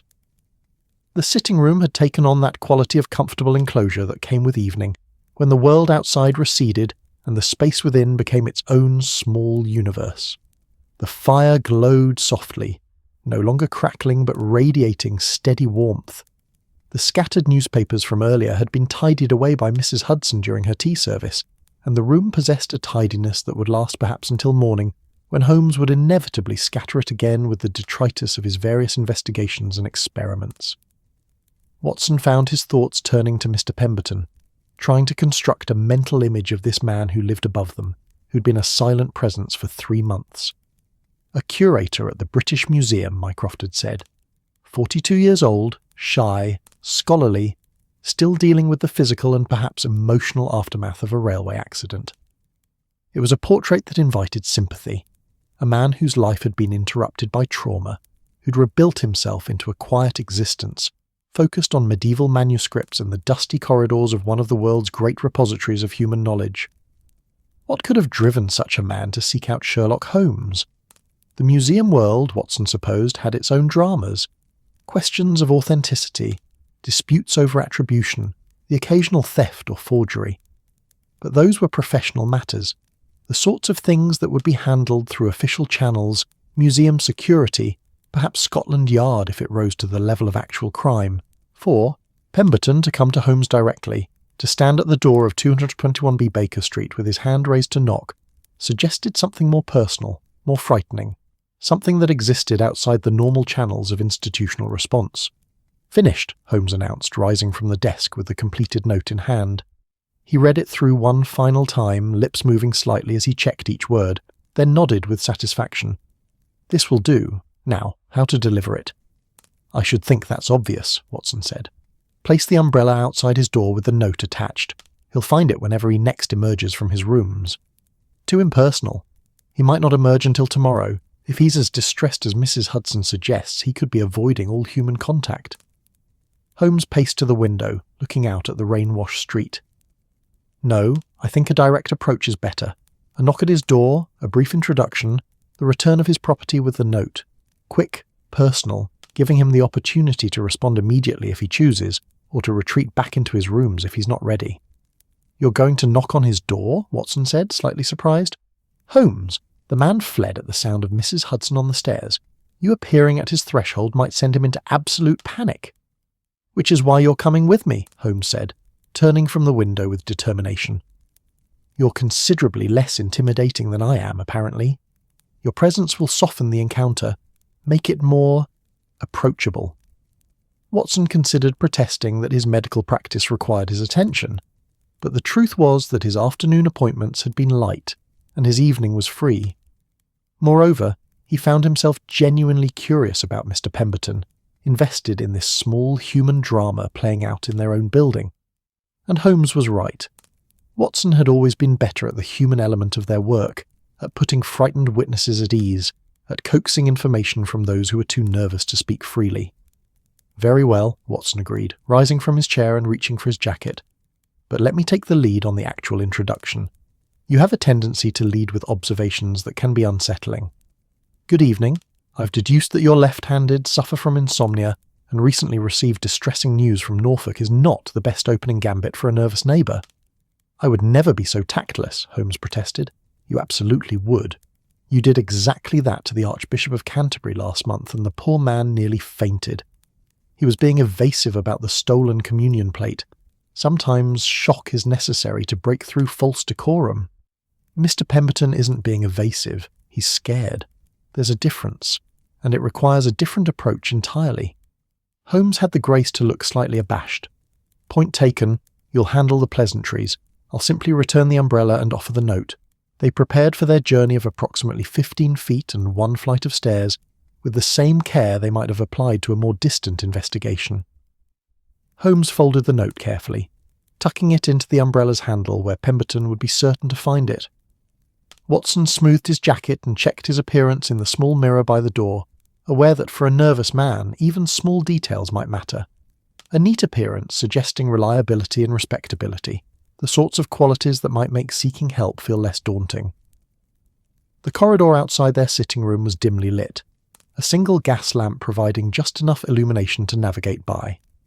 The building itself was old, built during the reign of George III when London was still wrestling with its expansion from medieval city to imperial capital.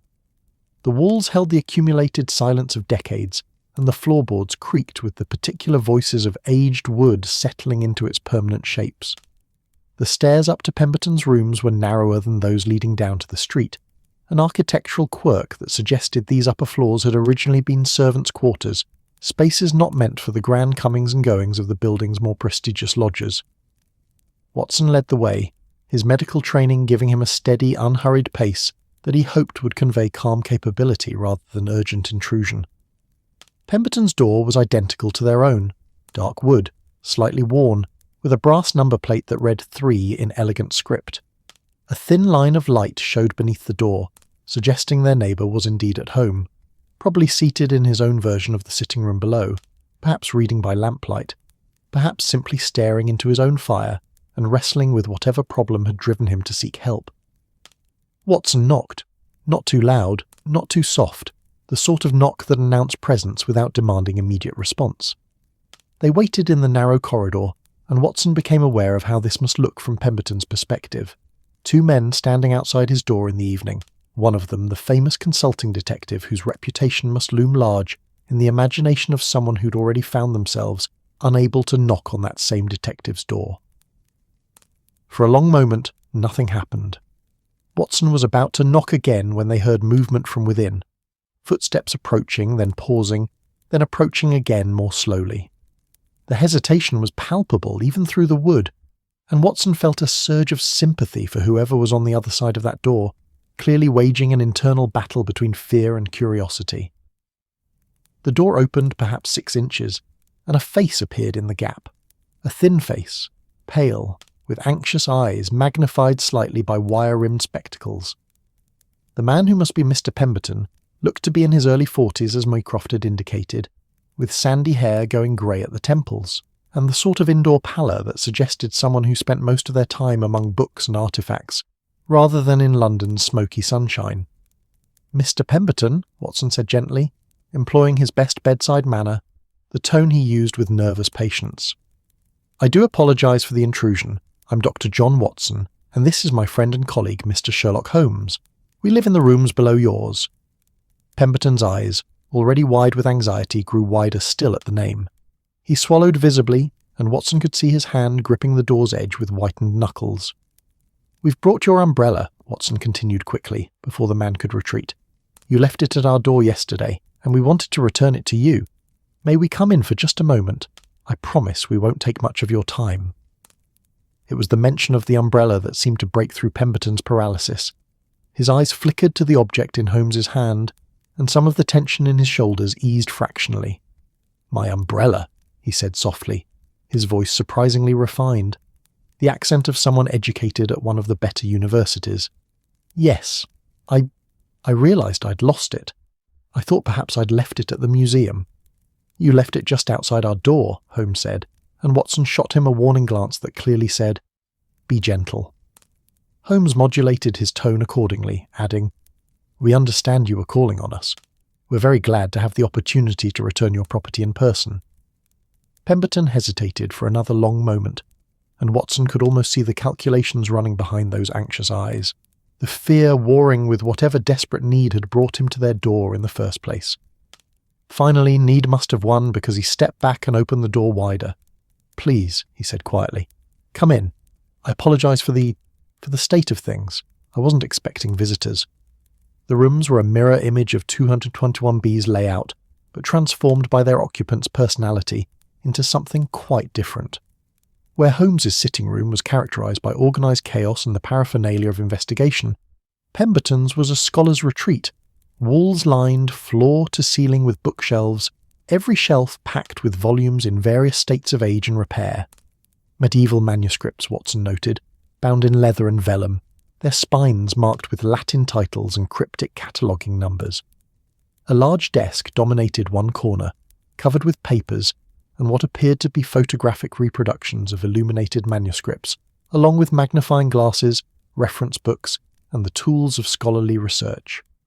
The room smelled of old paper and lamp oil, and that particular mustiness that came from spending one's days among ancient things. A fire burned in the grate, smaller than theirs downstairs but providing adequate warmth. The furniture was sparse but of good quality. A single armchair positioned for reading, a small dining, table with one chair, everything arranged with the careful precision of someone who lived alone and liked things just so. What struck Watson most forcefully was the atmosphere of isolation. This was a room designed for solitude, for a life lived primarily in one's own head and in the company of books rather than people. There were no personal photographs, no mementos suggesting friends or family, no signs of the small social connections that most people accumulated like barnacles simply through the process of living. Pemberton stood in the centre of his sitting room looking thoroughly uncomfortable, as if entertaining visitors was a skill he'd lost through disuse. His hands moved nervously, clasping and unclasping, and Watson noticed the ink stains on his fingers, the calluses that came from holding pens for hours at a stretch. "Please," Pemberton said again, gesturing vaguely toward the armchair, and then seeming to realise that one chair was insufficient for 3 people. "I'm sorry, I should fetch more chairs from the bedroom."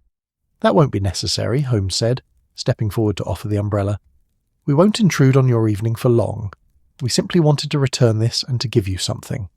He withdrew the folded note from where he'd tucked it into the umbrella's handle, offering both to Pemberton with a gesture that was, for Holmes, remarkably gentle. Pemberton took them with trembling hands, setting the umbrella aside immediately but holding the note as if it might explode. "You needn't read it now," Watson said kindly. "It's simply to let you know that if you ever need to call on Mr. Holmes for any reason, you're more than welcome. No appointment necessary. And please don't feel embarrassed about yesterday. We all have moments when nervousness gets the better of us." Pemberton looked up from the note, his eyes moving between Watson and Holmes with an expression that suggested he was on the verge of either fleeing or breaking down entirely. For a moment, Watson thought he might do both. Simply bolt from his own sitting room and leave them standing there among his books and manuscripts. But then something shifted in Pemberton's face, some internal decision being made. His shoulders straightened slightly, and though his voice remained barely above a whisper, there was determination beneath the fear. "I did come to seek your help, Mr. Holmes," he said. "Yesterday, and the day before that, and 3 times last week. I stood at your door each time, but I couldn't seem to make myself knock. It feels so foolish saying it aloud." "Not foolish at all," Holmes said, his tone surprisingly warm. "Whatever has brought you to seek consultation is clearly weighing heavily on you. That's not foolishness. That's a perfectly rational response to a difficult situation."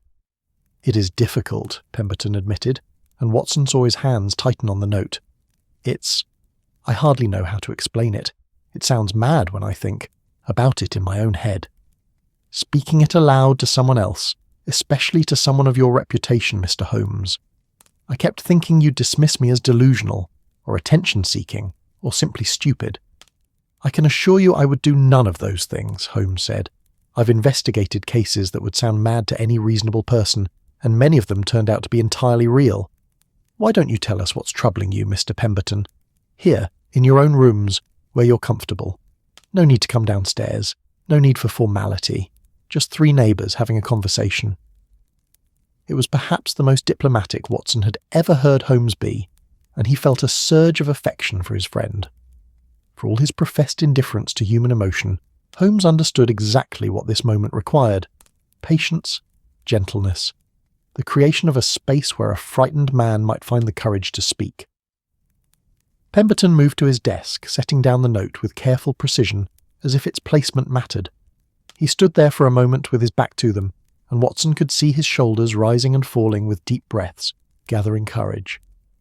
I work at the British Museum, Pemberton began, still facing the desk, in the Department of Manuscripts, medieval texts, primarily English and French, dating from the 9th through the 15th centuries.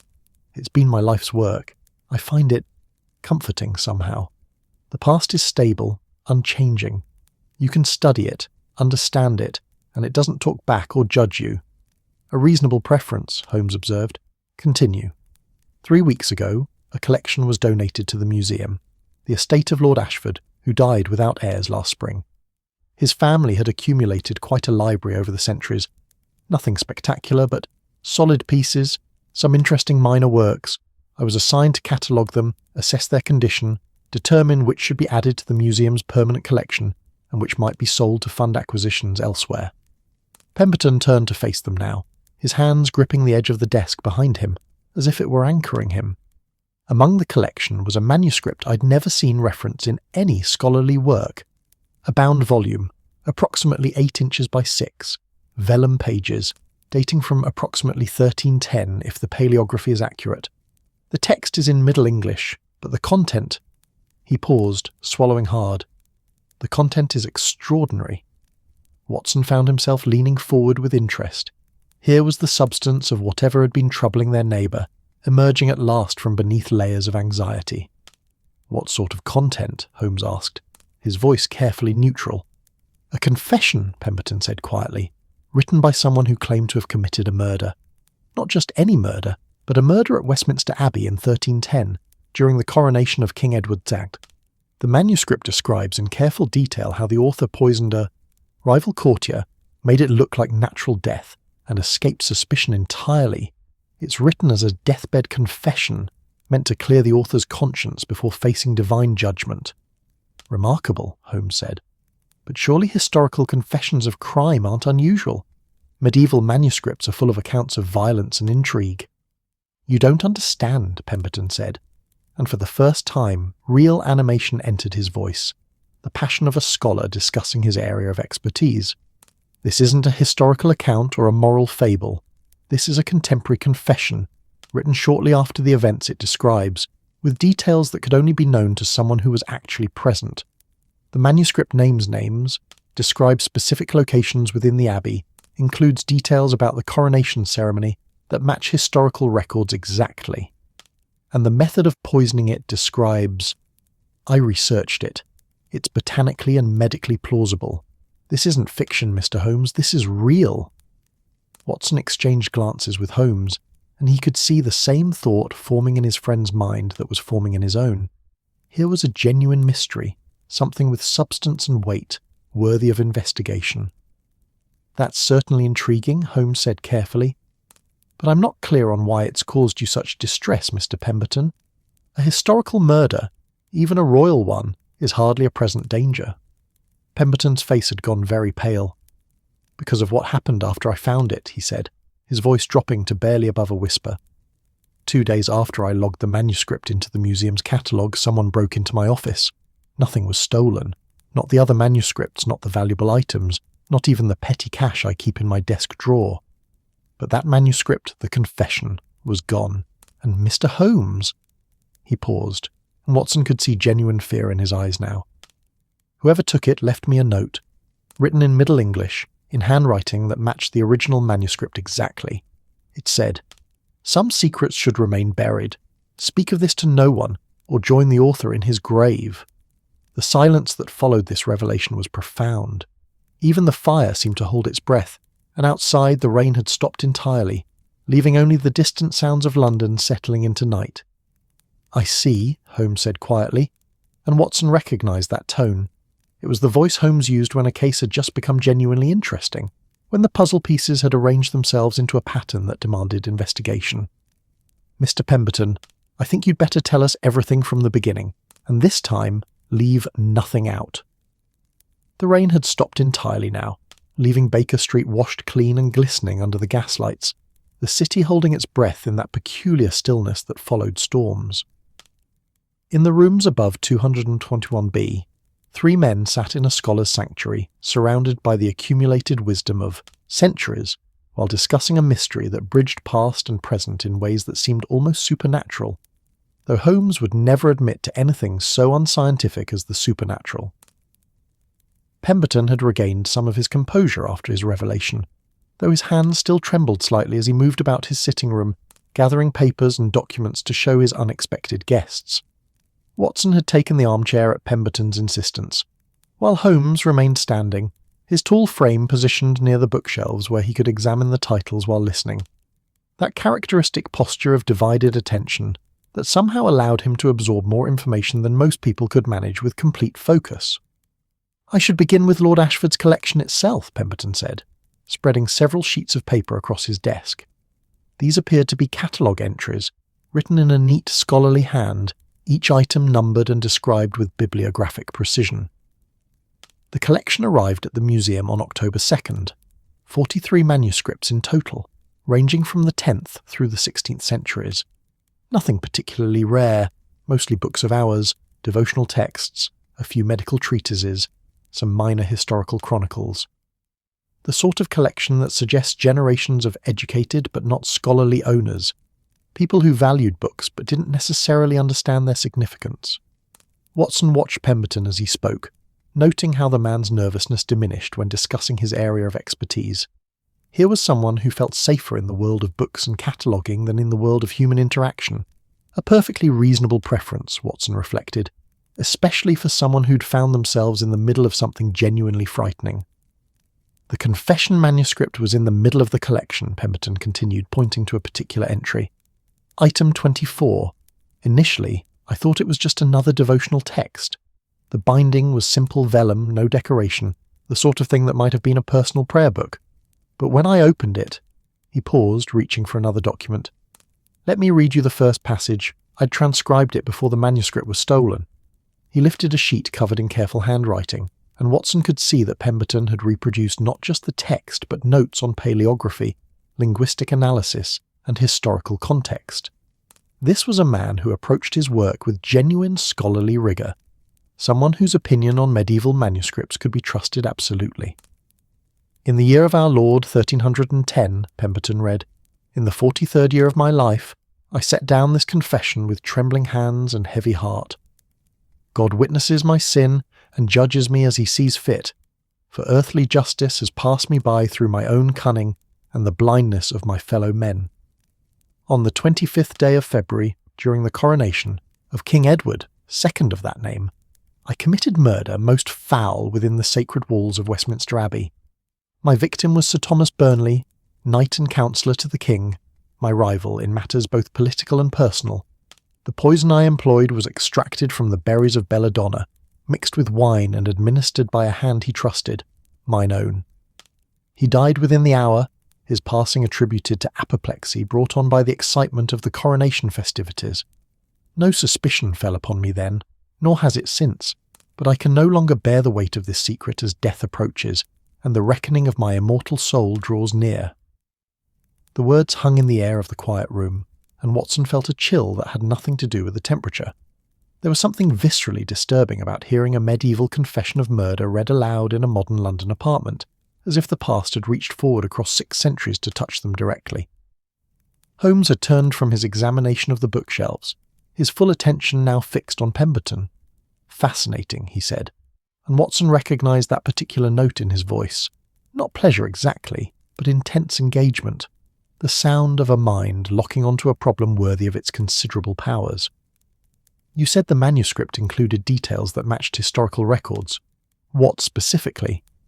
Pemberton set down the transcription and reached for another document. That's what convinced me this was genuine. You see, I looked into the coronation of Edward the Reed immediately after reading this passage. The date is correct, February 25th, 1310, and Sir Thomas Burnley was a real person. I found him referenced in several contemporary chronicles. He was indeed a knight and counsellor, and he did die during or shortly after the coronation festivities. The historical accounts attribute his death to apoplexy, exactly as the manuscript states. That could be coincidence, Watson suggested, though he didn't quite believe it himself. Or someone could have written this later, after the fact, using historical records to construct a plausible fiction. That was my first thought as well, Pemberton agreed, but the paleography argues against it. The handwriting, the language, the very structure of the sentences, they're all consistent with the early 14th century. I've spent 15 years studying medieval manuscripts, Dr. Watson. I can date a text to within 20 or 30 years based on handwriting alone. This manuscript is genuinely from 1310, or very close to it, and if it's contemporary with the events it describes, then it's almost certainly genuine, Holmes finished. A later forgery would have no reason to be so precise. Fiction can afford to be vague. It's the truth that requires specificity. He began pacing, a sure sign that his mind was working through possibilities at high speed. Tell me about the manuscript's physical characteristics. The vellum, the ink, the binding, everything you observed. Pemberton's eyes lit up with the enthusiasm of a scholar being asked to discuss the minute details of his craft. The vellum was good quality, but not exceptional, consistent with someone of minor nobility or upper gentry. The ink was iron gall, properly aged, with the characteristic brown-black colour and the slight corrosion of the vellum you'd expect from genuine medieval ink. The binding was contemporary with the text, simple but well executed. There were no anachronisms, nothing that suggested later intervention or forgery. And the handwriting, Holmes asked. Consistent throughout, Pemberton said. A trained hand, educated but not professional.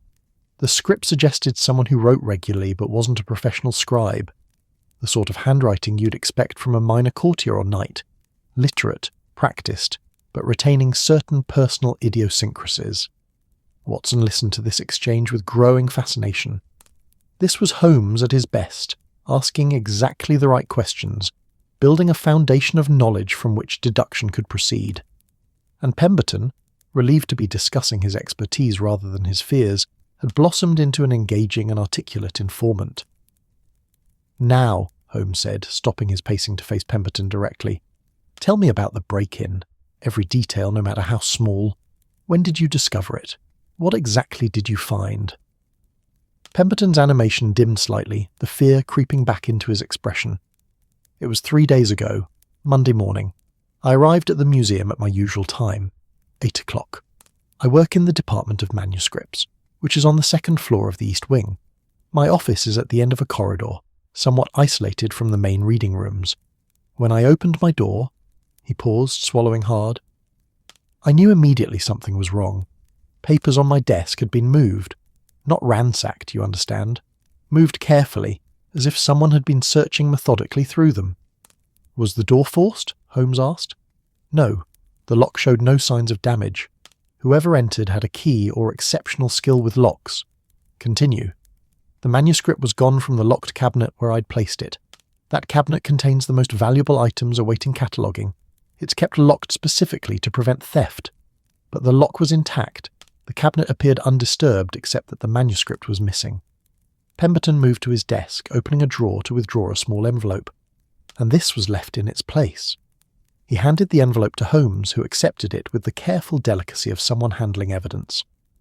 Watson rose from his chair to look over Holmes's shoulder as his friend withdrew a single sheet of paper, aged and yellowed, covered in neat handwriting that looked authentically medieval even to Watson's untrained eye.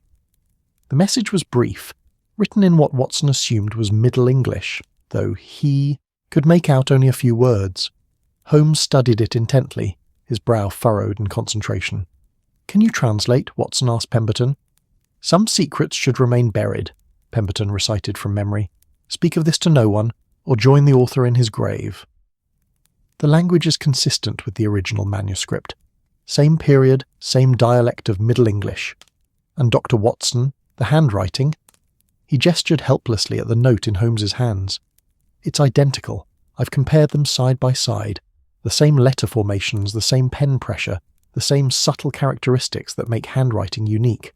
It's as if the same person who wrote the confession in 1310 wrote this note 3 days ago." The implication hung in the air, absurd and impossible, and yet somehow undeniable. Watson felt the hairs on the back of his neck rise, that primitive response to the uncanny that no amount of scientific training could entirely suppress. Holmes, however, looked merely thoughtful. "Not the same person," he said calmly. "That would be impossible. But someone with access to the original manuscript, someone with the skill to reproduce medieval handwriting precisely, and someone with a vested interest in keeping the confession secret. That narrows our field of suspects considerably." "You think this is a human agency, then?" Pemberton said, and Watson could hear the relief in his voice. "Not something supernatural?"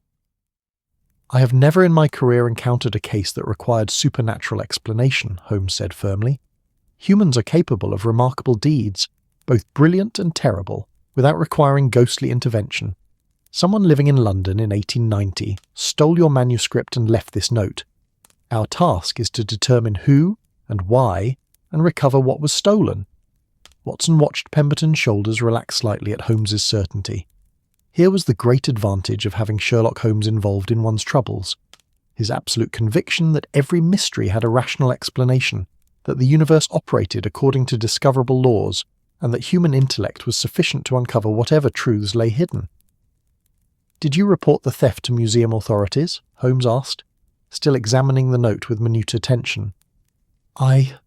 No," Pemberton admitted. "The note said to speak to no one. I know it sounds cowardly, but I was frightened. I'm still frightened. Whoever did this knows where I work. They have keys to the museum, or the ability to pick locks. They're skilled enough to forge medieval handwriting perfectly, and they're willing to threaten murder to keep this secret. What sort of person does that suggest, Mr. Holmes?" "Someone with resources," Holmes said thoughtfully. "Someone with specialized knowledge. Medieval manuscripts aren't common expertise. Someone who either has a personal stake in keeping this 600-year-old confession buried, or is acting on behalf of someone who does." He looked up from the note. "Have you given any thought to why someone would care about a medieval murder? Even if the confession is genuine, everyone involved has been dead for centuries. What possible relevance could it have to someone living today?" This was the question Watson had been pondering as well. The theft made no sense on its surface. Historical documents were valuable to scholars and collectors, certainly, but a confession of murder wasn't the sort of thing that commanded high prices on the antiquities market. And the threat, that seemed wildly disproportionate to the crime of stealing a manuscript, no matter how interesting its contents. Pemberton had clearly been wrestling with the same question. "I've thought about little else for 3 days," he said. "The only explanation I can devise is that the confession implicates someone whose descendants still exist, still hold power or position. Perhaps revealing that their ancestor was a murderer would cause scandal or damage to a family's reputation. Possible," Holmes conceded, though one would think 6 centuries would be sufficient to blur such connections. Still, the British aristocracy does take its lineage seriously. If the manuscript named the author of the confession, and that name could be traced to a current family of significance, that might explain the theft. "That's the problem," Pemberton said. "The manuscript doesn't name the author. The confession is anonymous. It describes the crime, the victim, the method, but the author identifies himself only as a sinner seeking God's mercy. Without knowing who wrote it, how can we determine whose family might be threatened by its revelation?" Holmes's eyes narrowed. That look Watson knew well, the expression of a mind making connections that weren't yet visible to others. "Unless," Holmes said slowly, "the manuscript itself isn't the point. Unless what matters is something within the manuscript, some detail or revelation that we haven't yet identified." He turned to Pemberton with renewed intensity. "You said you'd transcribe the beginning of the confession. Did you transcribe all of it? Do you have a complete copy?" Pemberton's face fell. "No, I'd only transcribed the first page when the manuscript was stolen.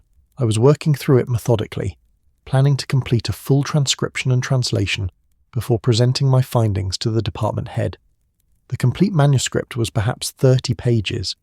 I'd read through it once quickly, enough to understand the general content, but I hadn't made detailed notes beyond the opening passage.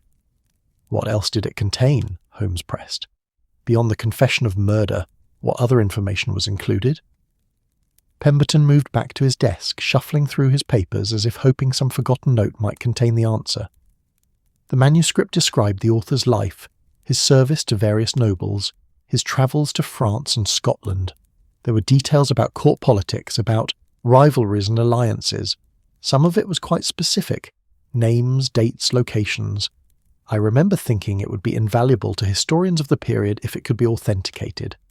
Names, Holmes repeated. Do you remember any names specifically? Besides Sir Thomas Burnley?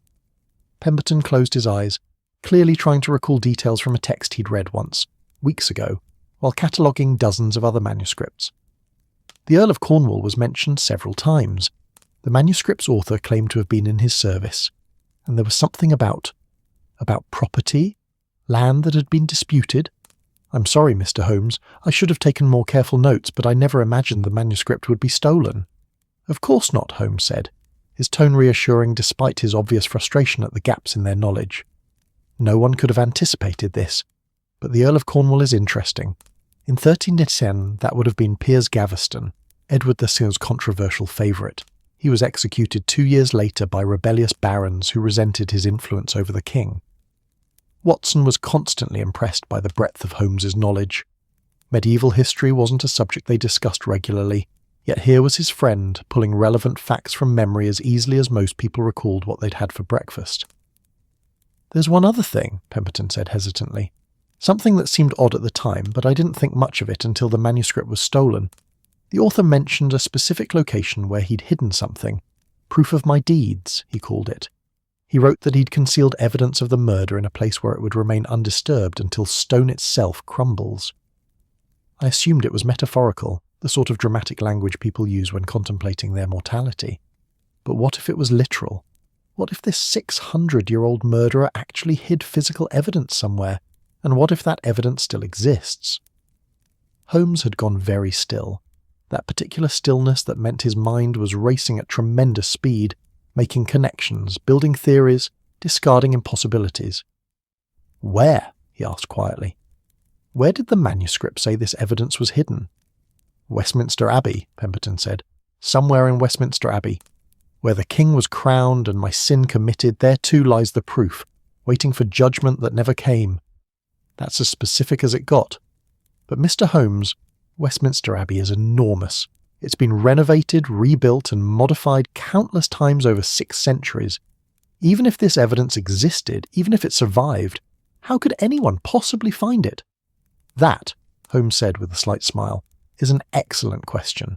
And I suspect it's the question that drove someone to steal your manuscript and threaten your life. Not to prevent the confession from becoming public.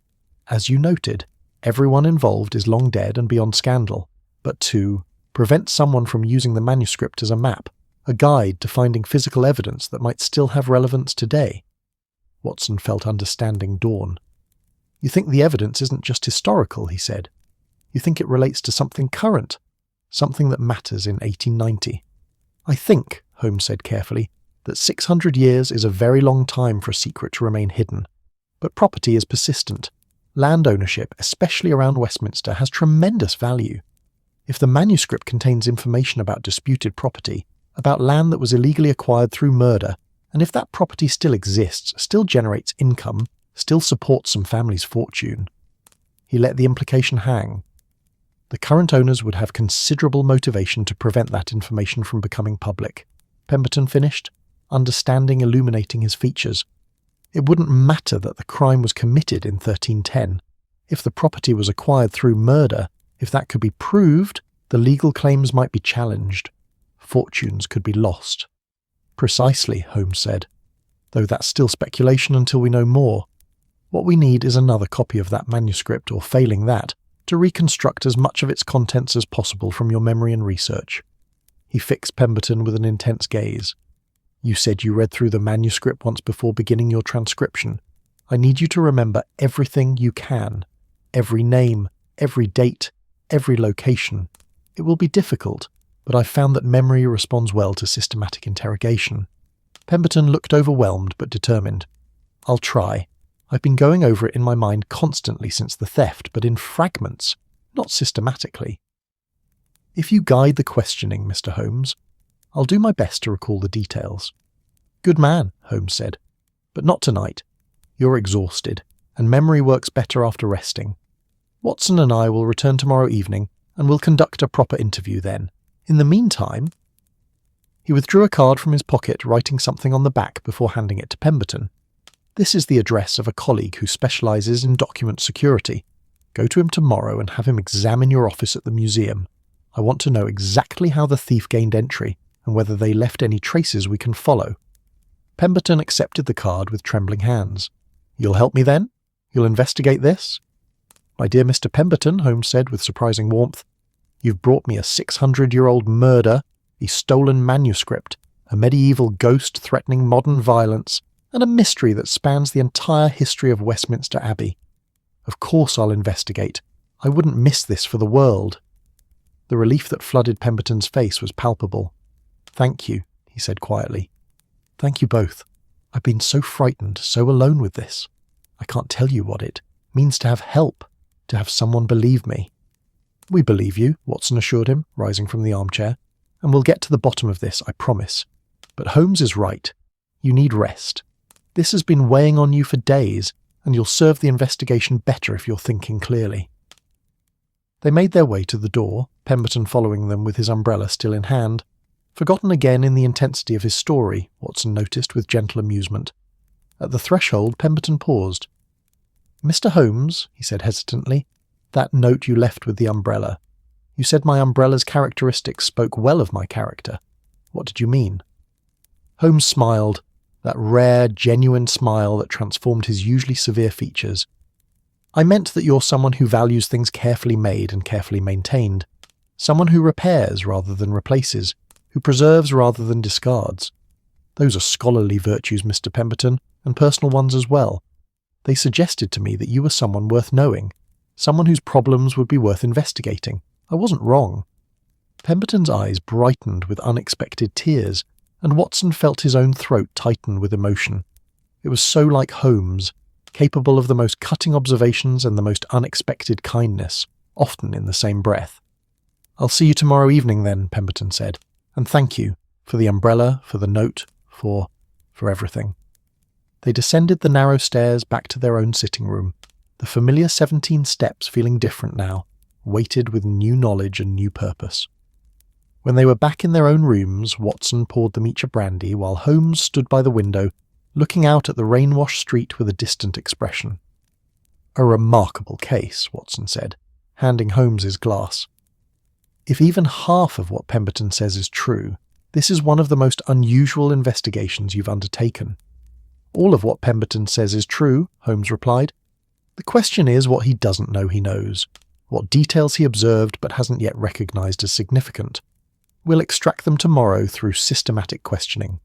And then? Then we'll need to visit Westminster Abbey, Holmes said, turning from the window with his eyes bright with anticipation. We'll need to research land ownership records from 1310. We'll need to identify who might have both the motive and the means to commit this theft.